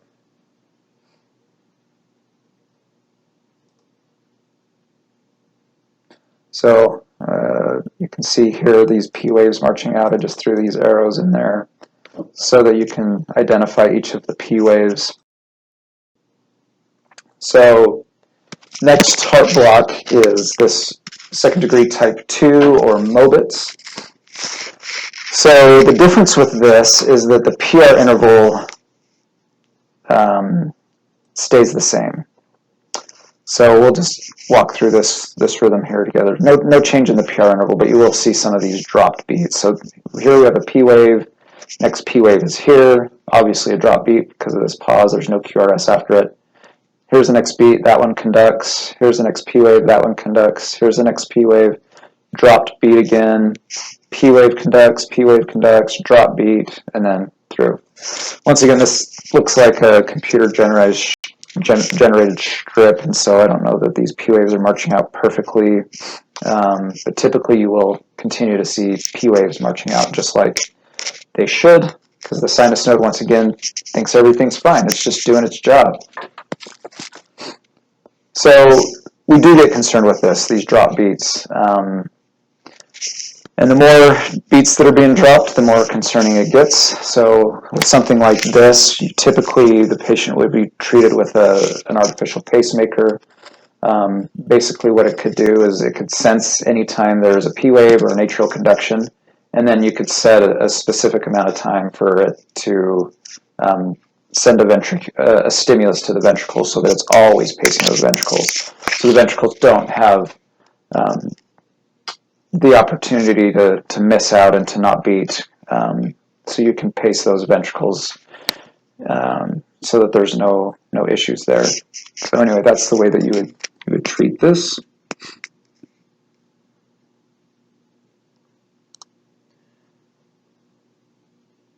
And you can see those P waves there.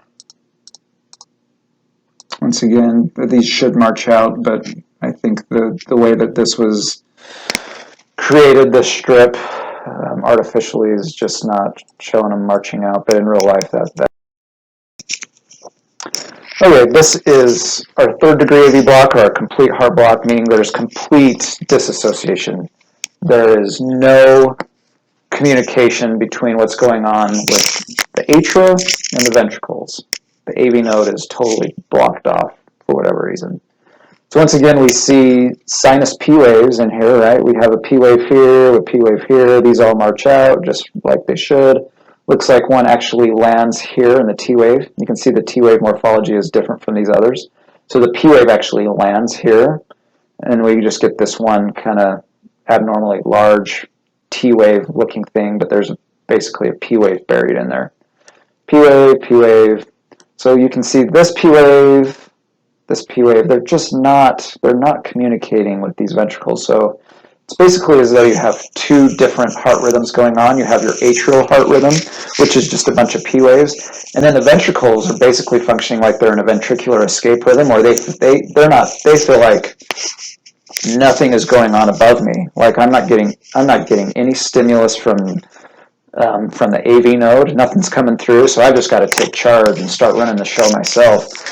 So you basically have two things going on here with no communication between the two, and it's basically as though this patient's just in a ventricular escape rhythm. So once again, this patient is going to be symptomatic, and this needs to be treated right away. With this, really, you could treat it with medications, but a lot of times these patients are just treated with pacemakers so that we have a sure way to make sure that this patient has proper conduction that the ventricles are pacing like they need to, that the atria is pacing like it needs to.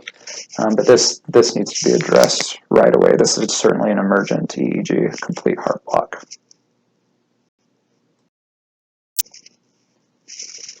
Okay, so couple here for you. Wanted to see if you could get these two as well. So let's take a look at this top one. If you want to take a minute and determine what you're seeing here, you can go ahead and pause the video and work out your own diagnosis for this top strip. Okay, so what are we seeing here? So let's start at the beginning of the strip. We do see a pause here. Obviously something's going on, so let's look at the beginning of the strip. So right off, this looks fine. You got a P wave, QRS, T wave. Of course, you know, that's normal. Then we get to this PR here, and you can see that this PR interval is significantly longer than the first. So we have this prolonging going on. And then even longer here with this next beat, and then by this next go around, we have a P wave, but no QRS. It's dropped there. So what rhythm is this? We see the same pattern going on right after again, right? PR gets longer, drops, starts over, just continues this pattern. So if you said Winky block or second degree AV block type 1, then right on, that's exactly what this is. Okay, let's have you do rhythm strip number 2. Give us an idea what's going on there. Go ahead and pause the video if you want, and you can give us your diagnosis. Okay, so what's going on here? So we'll start at the beginning of this strip as well. So right off we see a P wave, but no QRS. We're already dropping complexes. So definitely a concerning heart block because we're dropping beats. So we have a P wave, QRS, so that looks good. P wave, QRS. Look at these PR intervals. These and these P waves are identical. The PR intervals are the same. And then we're dropping a beat. So it looks like what's happening here is that these P waves are communicating with these QRSs because of the consistency of the measurements. That PR interval is always the same, so we know that this P wave is telling this QRS to conduct. P wave, AV node, ventricles, right? Atria, AV node, ventricles. So there's definitely communication going on between the atria and the ventricles, which means the AV node is working at least some of the time, but obviously not all the time because we are dropping beats. So this rhythm is second degree AV block type 2 or Mobitz. So obviously with a third degree AV block there's no communication, but we do see definitely indications here of communication between the atria and the ventricles because those P waves are communicating with those QRSs. They have those same PR intervals. So good job. So we have Winky block for the top one and Mobitz for the one below it. Winky block and Mobitz.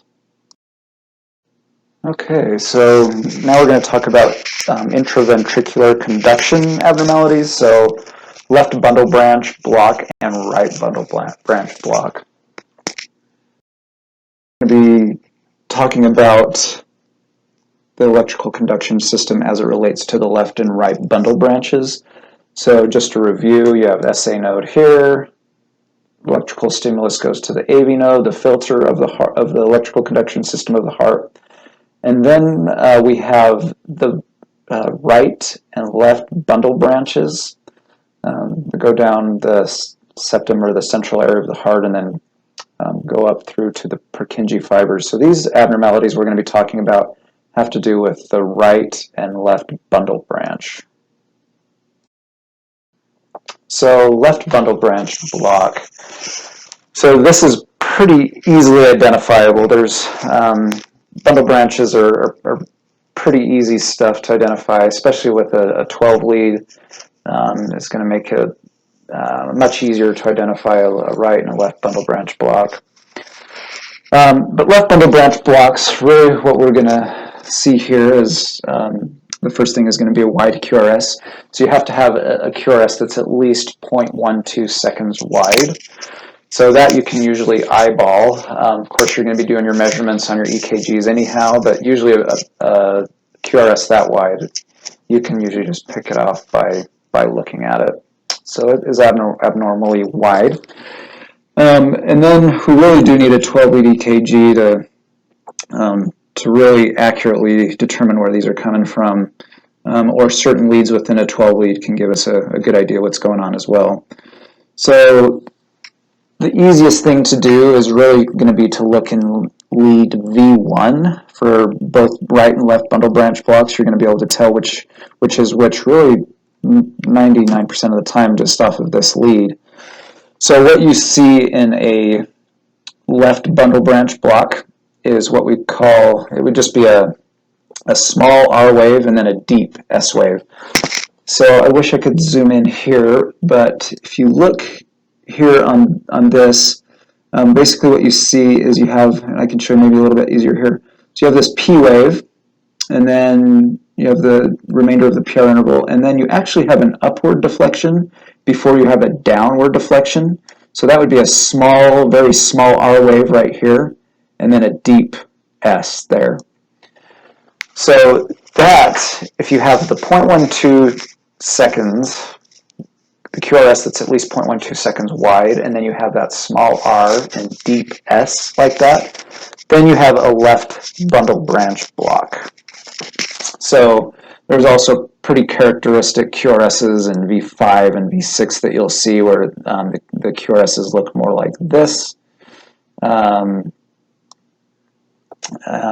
even V2 through V3, it's still going to have really this same similar look with a small R and a deep S. But I really, when I'm looking at my bundle branches, I'm really looking at V1 is going to be the best lead to look at when you're trying to tell the difference between the two here.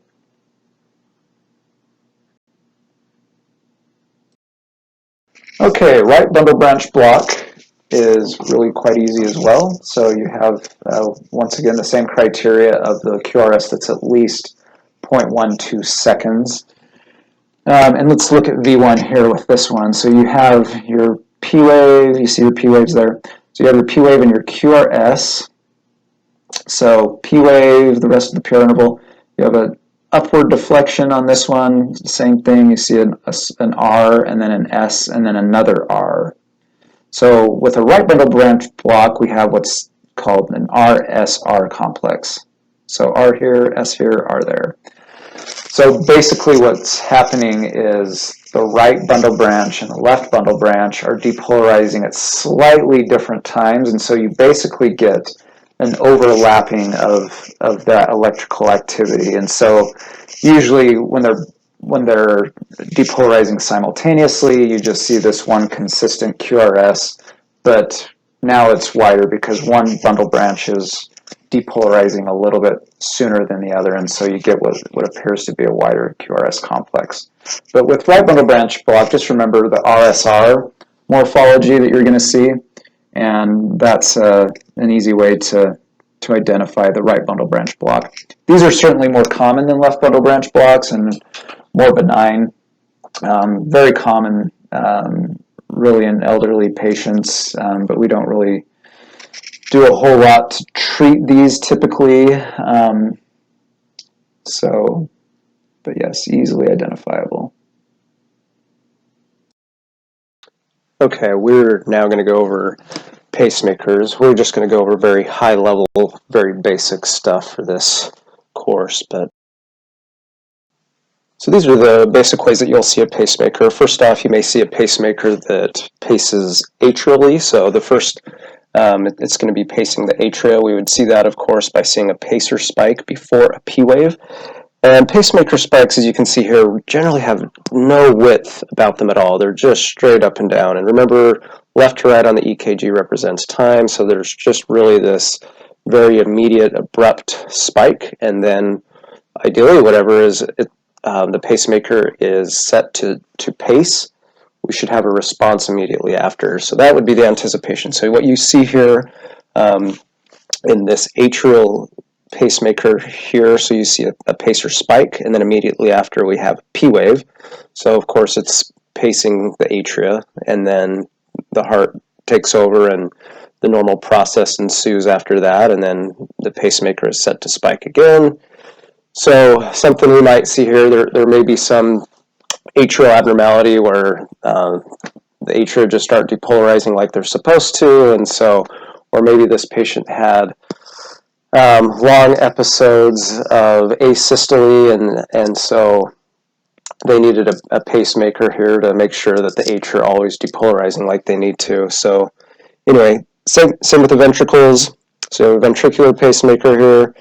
You see the pacer spike, and then immediately after we have ventricular depolarization. So something like this looks like this patient may be pacemaker dependent, so they absolutely have to have a pacemaker for every single one of their beats here. But you have the pacer spike. These are very prominent, even more prominent than the ones in this in the previous atrial EKG. But you'll see the pacer spikes all throughout, and depolarizing every beat there. And then this is what it would look like if the pacemaker were pacing both the atria and the ventricles. You would actually see a double spike, one right before the P wave and then one right on the QRS. So atrial ventricular and atrial ventricular pacemakers. Typically a pacemaker is set to sense something, so it may sense either a long pause, so there was no electrical activity, and if that electrical activity is delayed or absent for a set period amount of time, then the pacemaker may be set to deliver a stimulus right at that point, or it may be set to sense atrial depolarization or ventricular depolarization, and then respond according to whatever the settings of the pacemaker are. So here's some rhythm strips on atrial pacing. Once again, these are very prominent pacemaker spikes. You can see them here. You may not always see them so prominent in an EKG. Some can be very subtle, very well hidden, and so they may be harder to identify, but these atrial pacemakers are very obvious, very prominent. These ones are definitely more subtle. You can see down on this bottom rhythm strip here in lead 2. As it goes throughout, you can see those spikes. They're there, but certainly more subtle than what we've seen before. And so you might look at something like this and think, is this patient in a ventricular rhythm?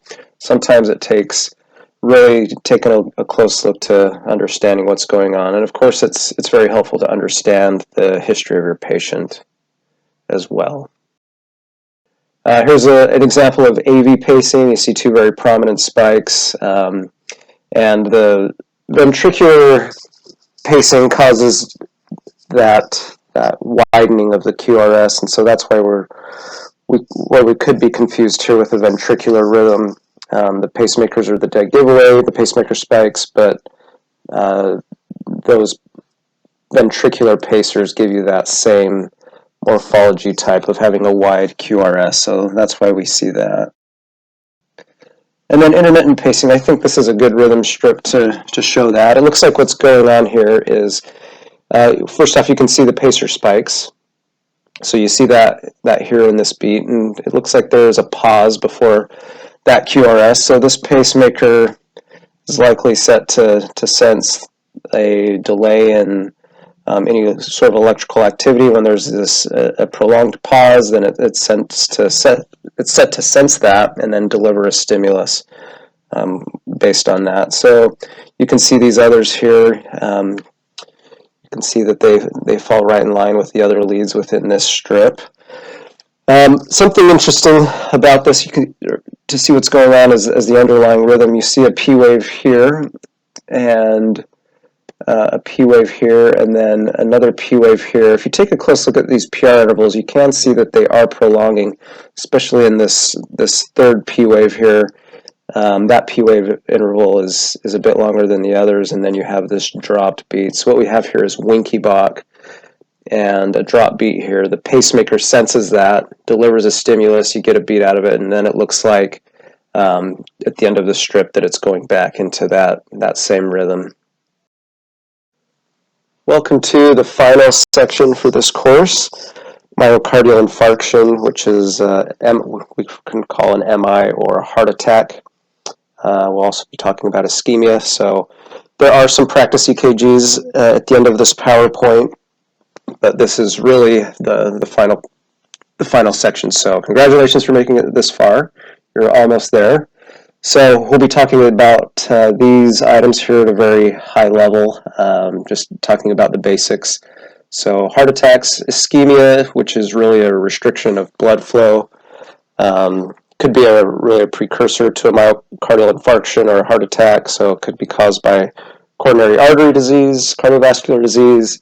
The disease that causes heart attacks, usually that area becomes ischemic and then can basically become occluded, and then whatever tissue downstream from those blood vessels, if it's not getting blood, it's not getting oxygen. If it's not getting oxygen, then that tissue will die. So we'll be talking about those things. So ST segment elevation, we will see in the EKG ST segment depression, and then we want to also work on identifying the location of where these things are occurring.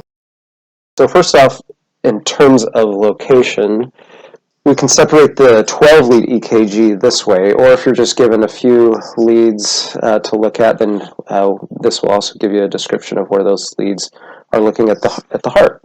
So lead 1 and also lead V5 and V6 look at the lateral surface of the heart. Leads 2, 3, and AVF are looking at the inferior or lower bottom portion of the heart, and then V1 through V4 are going to be looking at the anterior and septal surface areas of the heart. You could also, depending on which EKG leads are affected by ischemia, myocardial infarction, we can get an idea of which vessels are affected in the heart as well. And so these are the major vessels that feed the heart, and they have corresponding EKG leads that would give us an idea of where that damage is occurring. Okay, so now we're going to talk about when ST segment elevation or depression is considered significant. So first off, I want to familiarize you with the J point. So you can see in these strips here the J point. So that's basically the end of the S wave and the beginning of the ST segment is where our J point is, and we're going to be using that to determine where off of our baseline our ST segment is starting. So first off, so for the ST segment elevation, in order for that to be significant, it just needs to be 1 millimeter above baseline, which is just one box. So with this first strip here in elevation, you can see it's actually 4 millimeters or 4 small boxes elevated above baseline, so it certainly meets that criteria, but that's all it takes for elevation to be considered significant. Look at the J point. Does that begin above the baseline by at least 1 millimeter? And if so, then you do have significant ST segment elevation. Depression, the criteria is even less. It's just a half a millimeter or a half of a small box depressed below baseline. So once again, you're going to look at your J point, and does that J point start below the baseline by at least half of a box or half a millimeter? You can see this one is depressed down by 3 boxes or 3 millimeters of ST segment depression. Okay, here's our first example of an acute MI, and like a cardiologist that I used to work with used to say, there is nothing cute about an MI. Clinically, certainly there's not, but some of these waveforms are maybe kind of cute. So this is a 12-lead EKG that we're looking at here, and we are going to, of course, be looking at the ST segments to be identifying acute MIs. So if you look down at the QRS here on the left-hand corner, bottom corner of the page, you can see the ST segment. So just as the S wave comes back up to baseline, and then it starts directing itself to the right again. Right there, of course, is our J point, and then you have the ST segment before the T wave. So ST segment in this rhythm strip in the 12-lead EKG, you can see starting at about V2, you're getting some ST segment elevation. So V2, V3 definitely more prominent, V4, V5, V6, you're really seeing ST segment elevation. You could, even in V1, you have some ST segment elevation there.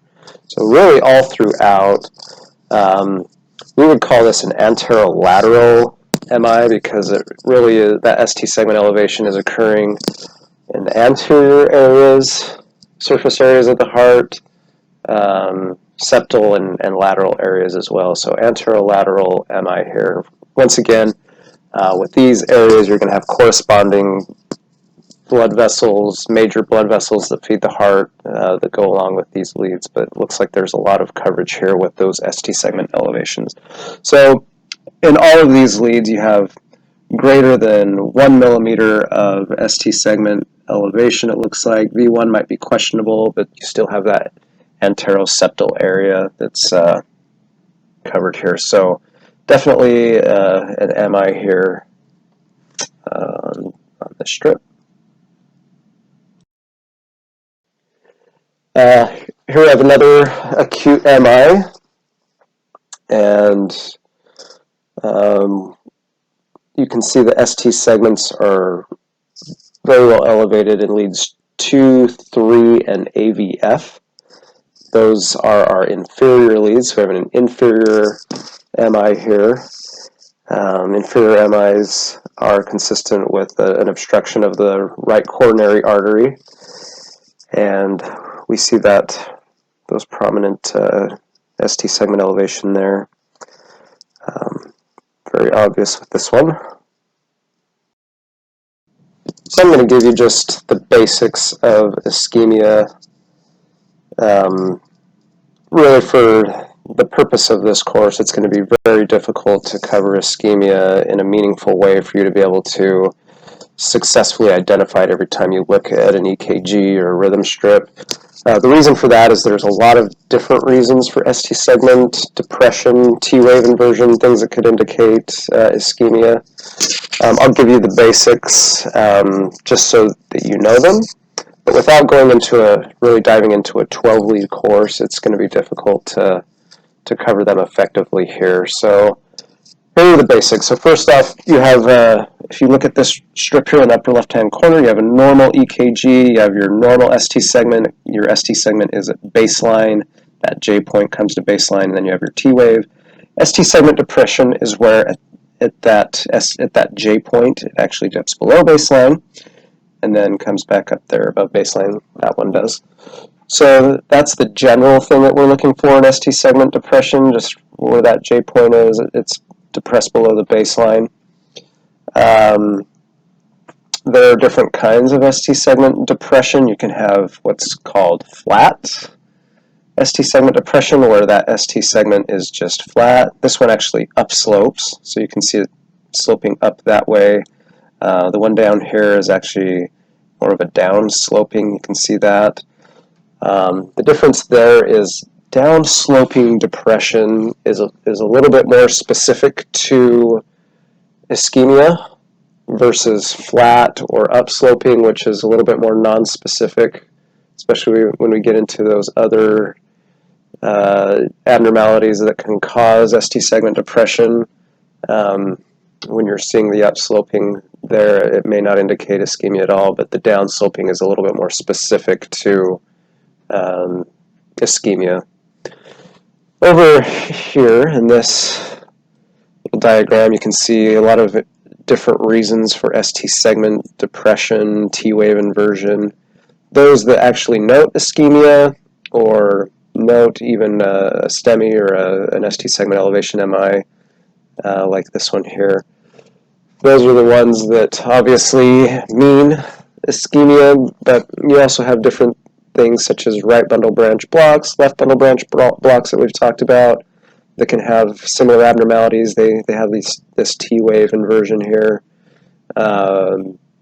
Pre-excitation, these electrical abnormalities like Wolff, Parkinson's, White, they can have T-wave inversion as well. Left ventricular hypertrophy, right ventricular hypertrophy, a digitalis effect there. So all of these can have those similar types of ST segment and T wave abnormalities. So in the absence of those things, if you know and understand how to read a 12-lead EKG, you'll be a more effective ST segment evaluator. But for the purposes of this course, we just want you to know and understand the basics. Here's a great example of some downward sloping ST segment depression. So here we have lead 1, which is our lateral view on EKG. Here's your J point down here, which is depressed far below your baseline, and then you have this ST segment that's actually a down-sloping depression. So you see that throughout. So that's an obvious ischemia. Well, very nice job, everyone.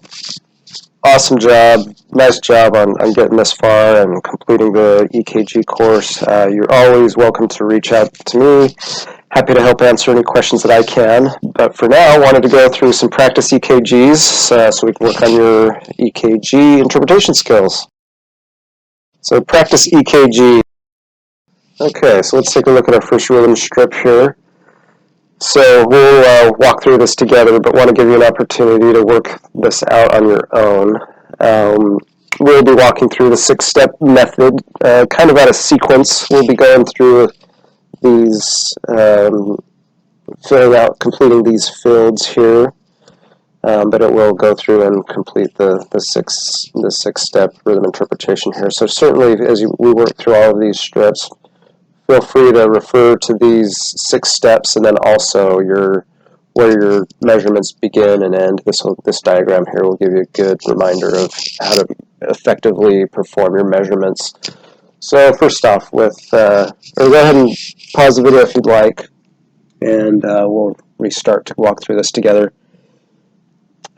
So rhythm is a bit irregular in this strip, so this is slightly, you see an abnormality or an irregularity, especially here in the strip. Other than that, most things are marching out and looking pretty good. Let's determine our heart rate. So I think with all of these, I actually use the Marriott method to calculate heart rate, which of course is, if you can use it, is our most accurate way of determining heart rate. So for this one, I got 66 beats per minute. And then P-waves. Our P-waves, yes, they're present in this. And let's take a look at our P-waves. So our P-waves are here, they're present. They're present for every QRS thus far. However, here at this point, we have the absence of a QRS complex. So this P-wave failed to conduct a QRS. And then we hit this P-wave, and then it looks like it kind of starts over. So yes, our P-waves are present. If you look at the morphology of each of those, they have either an identical morphology or a very near identical morphology. They're marching out like they're supposed to. It just looks like one is dropped here. So yes, the P-waves are present. And then how about the PR interval on these? Things that we're going to look at there, are they prolonged? Are they consistent? So this P-wave, or this PR interval, that PR interval, it looks like, just eyeballing this, I can tell that they are getting a little bit longer, and then finally you have a dropped QRS. So most of you right off can pick this rhythm out just from that criteria alone. But our PR interval is prolonged, and it's lengthening. It's getting longer with each beat. How about our QRS complexes? So what's the measurement there? Our QRSs looks like, just eyeballing it, it's probably a little bit on the longer side, but probably not long enough to be considered abnormal. It's still within the normal range, but 0.08, so that's actually totally normal. And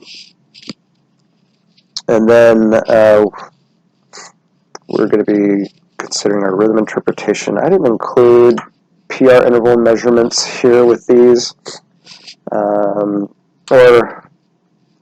with this one. We didn't. They're long. You can eyeball that it's long, so you can map out what it might be, but you can see that when you are measuring those out, they are getting longer and longer before they drop. So rhythm interpretation here is, if you guessed Winky Bach, then you're absolutely right. This is a Winky Bach rhythm. So good job. Very nice. Okay, here's our next rhythm. Go ahead and pause the video if you'd like to work through this one on your own, and then we can walk through this one together. Okay, so let's go through this. So our rhythm here, is this regular or irregular? You can eyeball this and identify it's very much so regular. So this is a regular rhythm. And our heart rate, this is zoomed in, but you can tell pretty well that this is tachycardic. So this is a rate of 166 by using the Marriott method. P waves. Do we have P waves for every QRS? Do they all have the same morphology or near identical morphology? Do they march out? Yes, yes, yes on all of those. Everything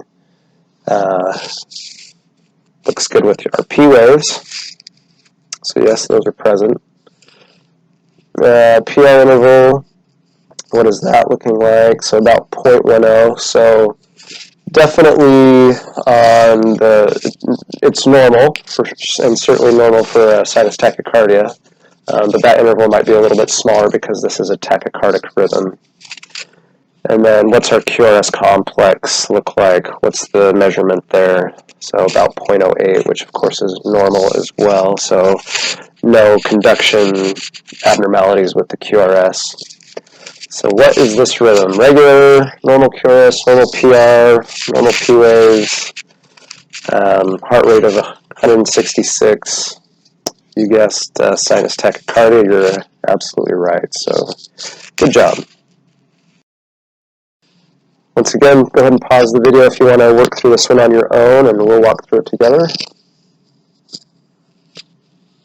Okay, so let's go through this rhythm strip. So first off is this regular or irregular. It's slightly irregular, so you have really a section of the EKG that is regular, so from the first through the fifth beat, everything's looking good there. That's a very regular rhythm. And then you have an irregularity within the rhythm that occurs. What does our rate look like? And if you're going to measure this by the Marriott method, you can just do it within, those first 5 beats would be probably the best way to do that. And then ignore this abnormality, and we'll kind of define that abnormality by itself after we figure out what this underlying heart rate rhythm is. So that rate by the Marriott method is about 68 beats per minute. How about P waves? So looks like we have P waves that march out. They all have an identical morphology. Everything's looking good there until you get to where this one should land, and you got something else going on where you don't really see any identifiable P waves, and it starts back over there. So P waves are definitely present there. PR interval. What is our measurement there? So of course, right at the beginning of the P wave looks like this rhythm actually has a very small Q wave. So that is, of course, the downward deflection before an upward deflection. So there's a very small Q wave there. So that would be our PR measurement, which would be 0.14, so within normal range. And then QRS also is looking to be within normal range, normal measurement, about a 0.08 QRS, so that looks good. Of course, these QRSs over here would not fit that mold. They're definitely wider than the other QRSs, so we'll talk about those. So everything is looking pretty good. We have a normal heart rate, normal PR, normal QRS, P waves are present. So this is really just a normal sinus rhythm, except for what are these two abnormalities going on here. It looks like we have these two funky looking beats. So how do we determine what's going on with those? So the first part of our rhythm is going to be normal sinus rhythm. So with these are obviously ectopic beats, meaning they're coming outside of the normal electrical conduction pathway of the heart. So we just need to identify where these are coming from. So let's do this one by one. So this first beat here, let's ask ourselves the questions: is it wide or narrow? Of course, it's obviously very wide. So that right there makes us think, okay, this is probably a ventricular beat. Are there P waves associated with that beat? And of course there are not. There are no P waves. And we really can't jump into the pause if there's a compensatory or non-compensatory pause with this. So very likely this is a ventricular beat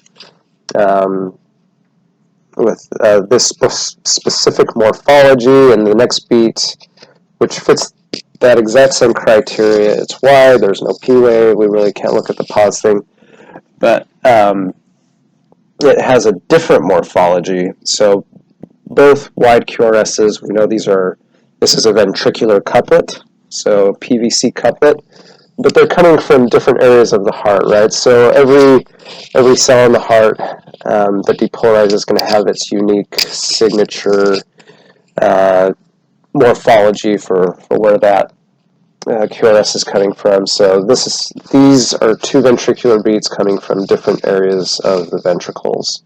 So there could be some irritability here within the ventricles that are causing those two beats. So final rhythm interpretation, normal sinus rhythm with multifocal PVC couplet is what you would call this, or multifocal PVCs or whatever. Okay, once again, you can pause the video if you'd like to work through this one on your own. Let's go through this one as well. So our rhythm here is considered irregular. There's some minor irregularity in it. Our rate by the Marriott method is 77 beats per minute. Our P wave, yes, let's look at our P wave. So you have P waves that march out, that are identical until you get here. It doesn't march out, and this one is not identical to the others preceding it. And then it looks like we reset and we kind of go back to normal rhythm, and these P waves look to have the same morphology as these previous P waves. So we have P waves that are present, but one that looks a bit abnormal there. So they're present. PR interval measurement about 0.14 within normal range, and QRS as well within normal range. So it looks like we have here normal heart rate, normal measurements. We just have one abnormality within the strip that we need to look at. So this is considered a normal sinus rhythm. So let's just look at this beat, this ectopic beat. You can ask yourself the questions on this.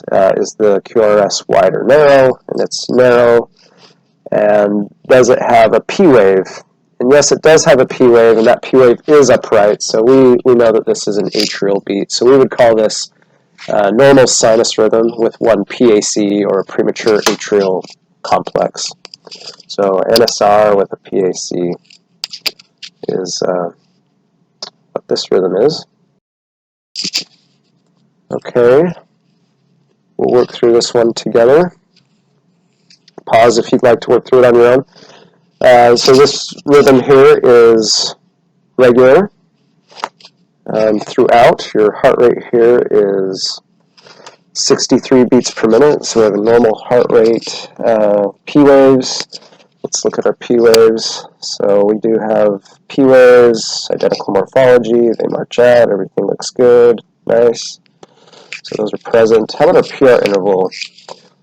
The measurement for this is going to be, of course, at the beginning of the P wave, and then this QRS also does have a Q wave, that downward deflection before you have this upward deflection. So you're just going to measure it to the beginning of that. And just eyeballing this, I can see that that measurement is long, P to the Q there. So I know that I have a prolonged PR interval. So measurement is 0.34 on this EKG, so definitely very prolonged. You can imagine that stimulus starting in the SA node, travels to the AV node, and remember there's this AV delay. So in that atrioventricular node, the junction that we also call it, there's a delay there. So something's going on with that PR interval being prolonged as it is. QRS, normal, 0.10, so it looks fine here. So it looks like we have a normal sinus rhythm here, but we do have an abnormality with that PR interval being as prolonged as it is. So if you just have that long PR, that is called a first degree AV block. We don't have any drop QRSs here. The PR interval doesn't prolong throughout. It's just long. So we'd call this a normal sinus rhythm with a first degree AV block. Okay. Pause the video if you'd like to work through this one on your own. This one, you should probably be able to identify it just by looking at it.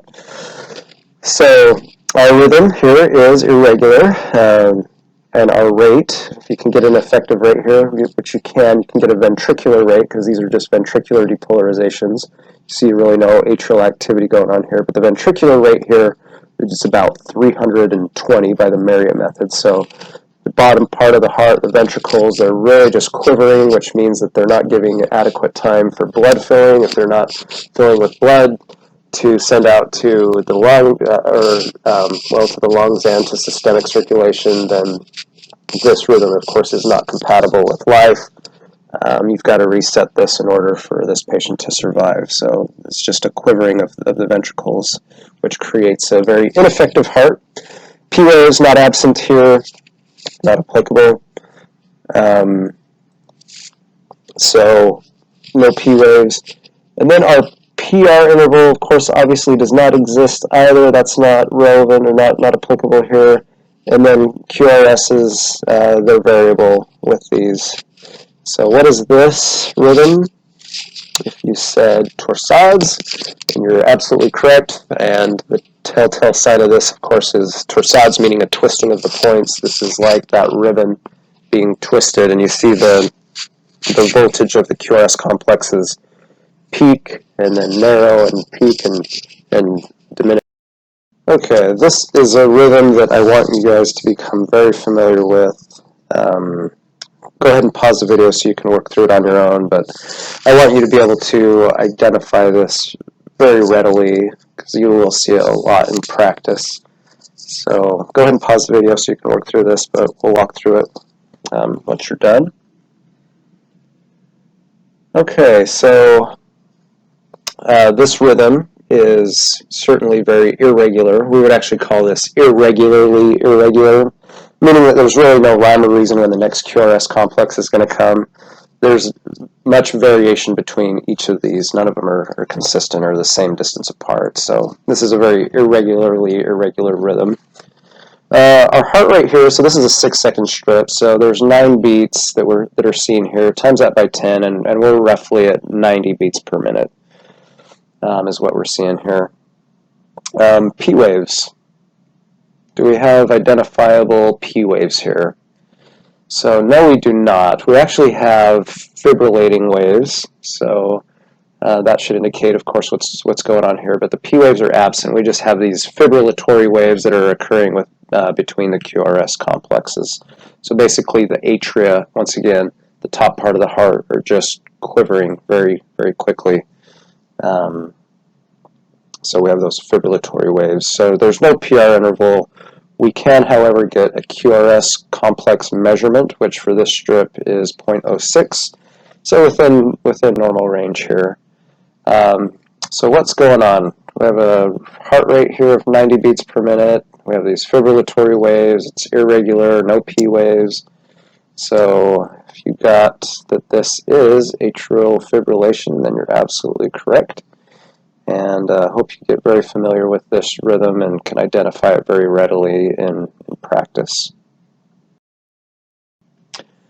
Okay, let's take a look at this 12-lead EKG together. You can see on the left hand that this is actually a 10-second strip. So looking at this together, our rhythm, go ahead and pause the video to work through it on your own, but we'll go through it now. So the rhythm here is certainly regular. Heart rate, and you would use actually, since this is a 10-second strip, we would just count these beats and times it by 6 rather than 10, since this is a 10-second strip. So our heart rate, or of course you can use the Marriott method on this as well. Heart rate is about 78 beats per minute for this strip.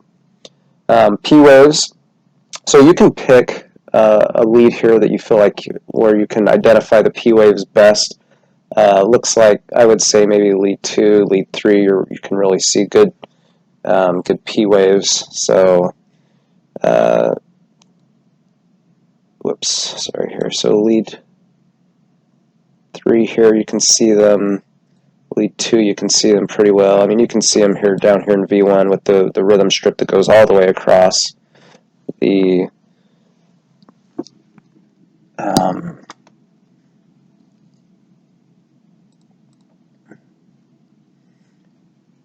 can see that going all the way across the bottom of the EKG. So yeah, we have definitely prominent P waves that are occurring. They have the same morphology or near identical morphology. They're definitely there. So next, let's look at the PR interval. So if you got 0.24, that's right. So definitely prolonged here. So just the fact that that's prolonged and we don't have any dropped QRS complexes, we know we have a first degree AV block here in this rhythm. How about our QRS complex? So hopefully just by eyeballing this, you can identify that it's wide. I got a measurement of about 0.16, so definitely quite wide for a QRS.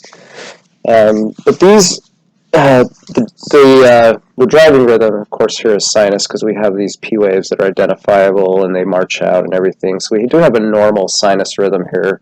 We do have this prolonged PR interval, so we know we have a first degree AV block. And now we have this wide QRS, so we know that there's also some sort of conduction delay there as well.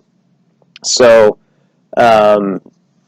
if you remember back to our bundle branch section, we know that we actually have a bundle branch block here, so we want to identify which bundle branch is blocked. And it's really easy to do here with a 12-lead EKG. So remember, the best place to identify that is going to be in lead V1. So if we look up here at V1, or you can look down here at the rhythm strip of V1 that goes all the way through the EKG here. What we're looking for is some specific morphology. So with a left bundle branch block, if you remember, we have a very small R wave and a deep S wave, which is exactly what we see here. So this is indicative of a left bundle branch block. Remember, a right bundle branch block is the one that has the RSR formation, where it will have an R wave, then an S wave, and then you'll see another R wave after that, which is certainly not what we see here. We see the small R and a deep S. So we would call this normal sinus rhythm with a first degree AV block and a left bundle branch block. If you got all of that, congratulations. Excellent job in identifying all of the abnormalities in this strip. Okay, let's look at this 12-lead EKG together as well. Go ahead and pause the video so you can do this on your own, but we'll walk through it together. So we have here a rhythm that is regular, and everything's marching out just as it should. Once again, this is a 12-lead EKG, so typically a 10-second strip, so you could do times it by 6 once you counted all the beats, or you could do the Marriott method. So I got about 90 beats per minute on this EKG. P waves. So we certainly have P waves here that are identifiable. They look identical. They march out. I see them very well in lead 2. They're not as prominent in like lead 3. You can see them in AVF. So in some leads, they're going to be a bit more prominent. So they're definitely present. They're there. How about our PR interval? Looking at this, you're going to measure. Here's a great place to measure. So you have the beginning of your P wave, and then there is a small Q wave here. So that downward deflection before the upward deflection. So you're just going to measure up to that Q wave. So that PR interval is 0.22. So yes, that is a bit prolonged. So we do have a first degree AV block here with that prolonged PR. It's not dropping QRSs throughout the strip, so we know it's just a first degree AV block. And then how about our QRS? That looks to be normal, so 0.10 is the measurement that I got there for that. And then anything else that we're seeing here as far as abnormalities in the strip. So I think there's a prominent issue going on here that you should be able to identify just right off looking at this, and you definitely see some ST segment abnormalities throughout this this EKG. You see some depression, like in V6, maybe a little depression in V5, and in lead 1, so you have some lateral depression going on there, but those are just basically related to what's really going on is this ST segment elevation. So we see that here in lead 2 and lead 3 and AVF.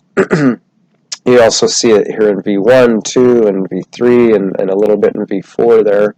So we have this ST segment elevation. So remember the criteria. ST segment elevation is significant if it's at least 1 millimeter above baseline, and certainly just eyeballing it, you can tell it's far above that.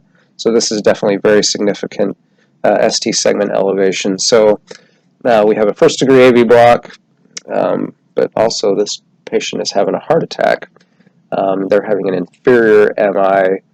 Looks like it is also including some of the anterior and septal leads as well. So if you picked out all of those abnormalities in this strip, excellent job. Good job. You're really catching on.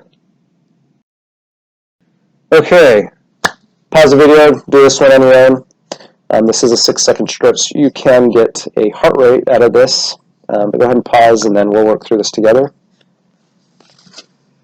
Okay, so this rhythm is regular.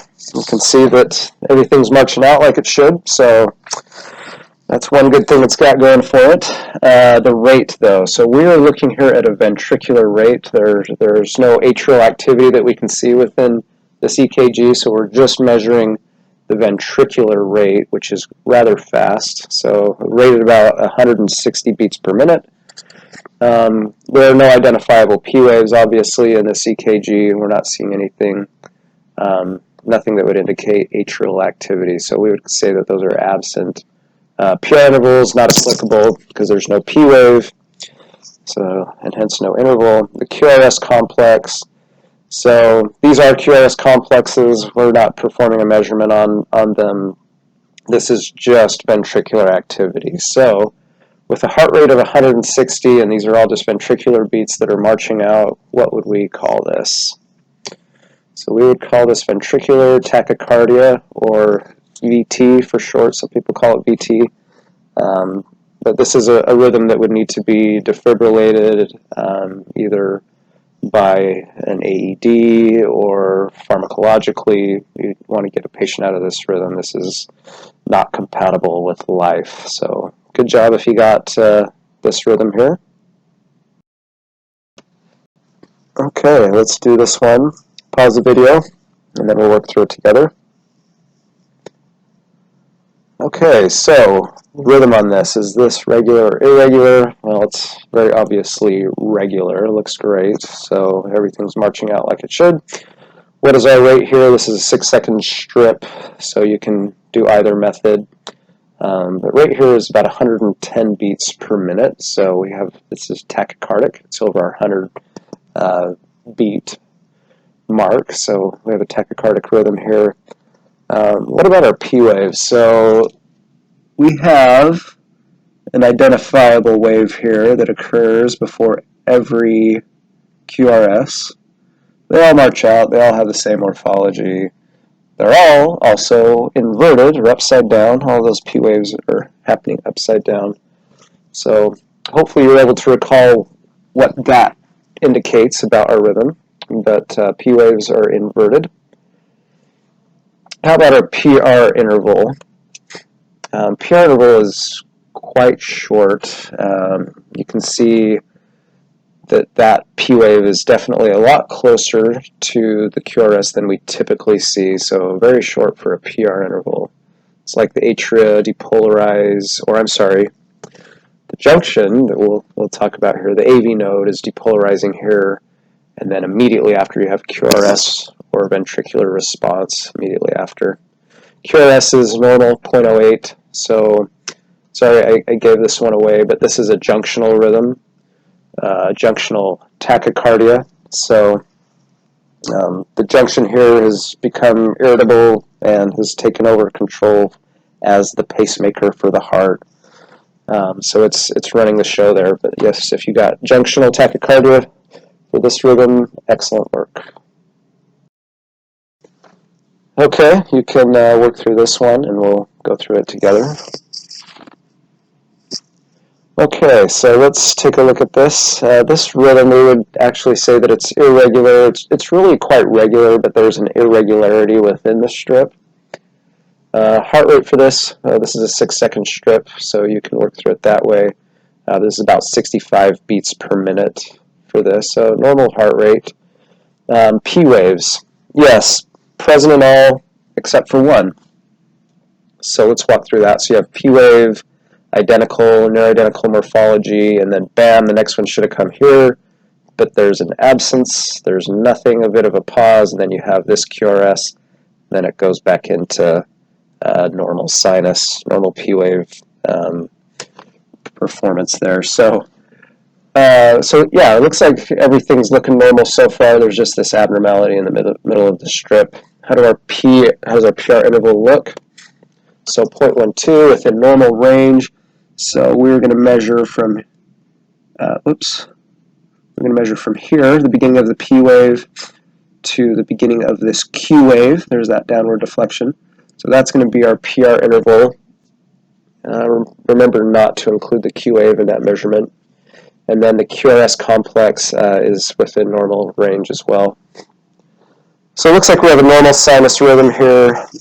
Everything looks normal, but what is going on for that pause after the third beat, and then where's that fourth beat coming from? Because that doesn't look quite like the rest. So normal sinus rhythm, and then pause. So remember, if we have a pause like that, and then it starts back up, we can either have these ectopic beats. We know this is ectopic because it's not a sinus beat, right? There's not a sinus P wave that's associated with this QRS, so it's ectopic. So with ectopic beats, they either come premature or they come late. So if they're premature, we call them premature. Premature ventricular complexes, PVCs. Premature atrial complexes, PACs. So when they come late, remember we called this an escape beat, or if it went on for several beats, it would be considered an escape rhythm. So if it's an escape beat, remember what's happening is, remember the heart is always, whatever the fastest depolarizing area of the heart is, that's always what's taking control of the heart. For so whatever reason, the sinus node, its depolarization process slowed. And so the heart escaped to a safety net, whatever the next fastest depolarizing area of the heart is going to take control or start to initiate a beat, which is exactly what happened here. So this is an escape beat. But where is that beat coming from? So let's ask ourselves those questions. Is it wide or narrow? This QRS complex is narrow. It looks like the others, which are atrial beats. So it gives us indication here that, okay, this is not wide, so it's probably not a ventricular beat. The areas that we have to determine between now are atrial or the junction, right?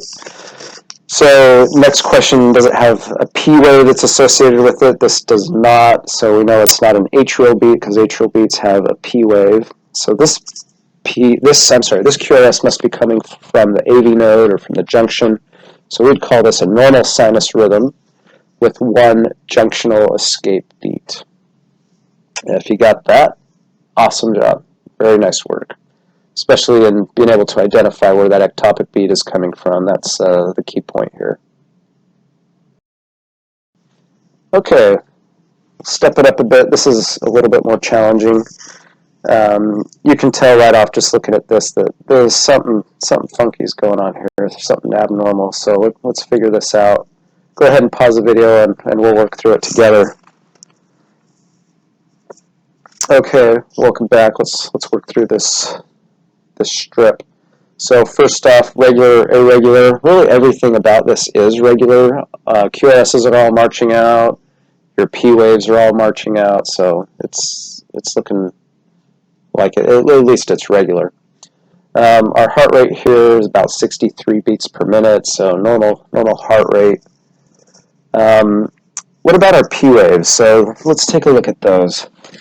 Make sure that we can identify what is a P wave and what our other waves are. So P waves, we'll start up here with lead 2. So these are all marching out. So we'll start here, boom, boom. You have one that lands here, basically right on the QRS.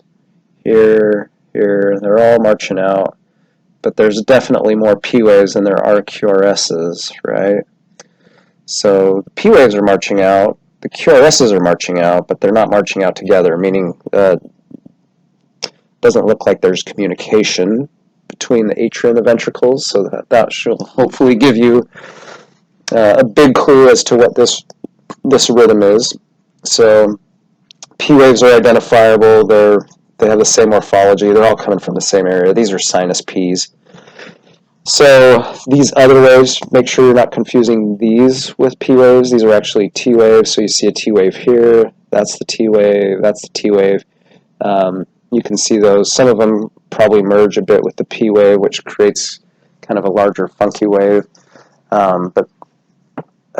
Just it's helpful that you're able to identify those as T waves and not additional P waves. So anyway, multiple P waves for each QRS complex, and their sinus Ps that are being dropped.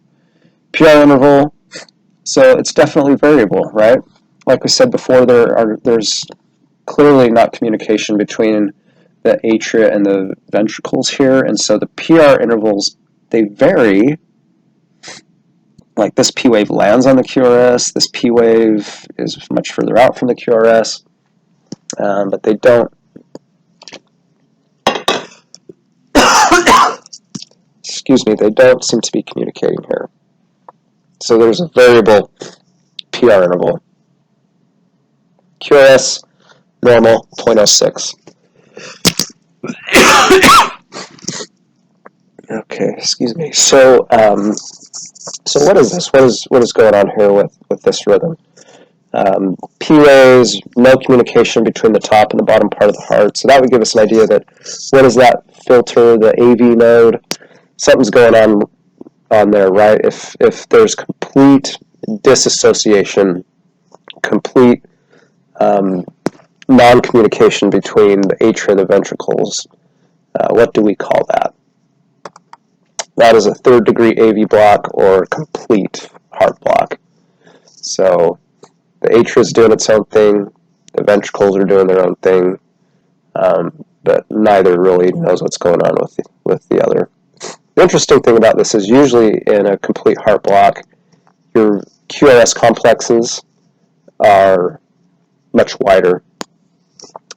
These are actually a narrow QRS complex. So kind of a unique thing with a complete AV block. There's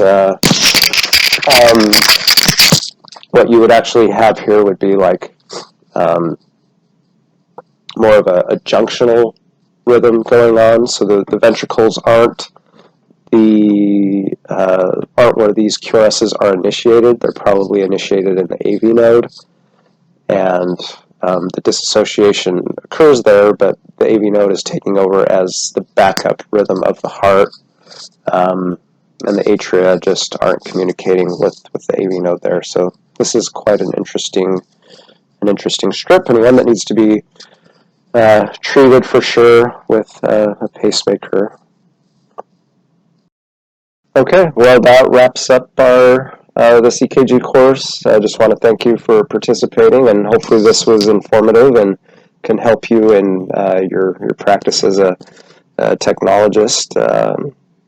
And anyway, feel free to reach out to me if you have any questions. I'd be happy to walk you through or talk you through anything that you might come up with. But thank you very much.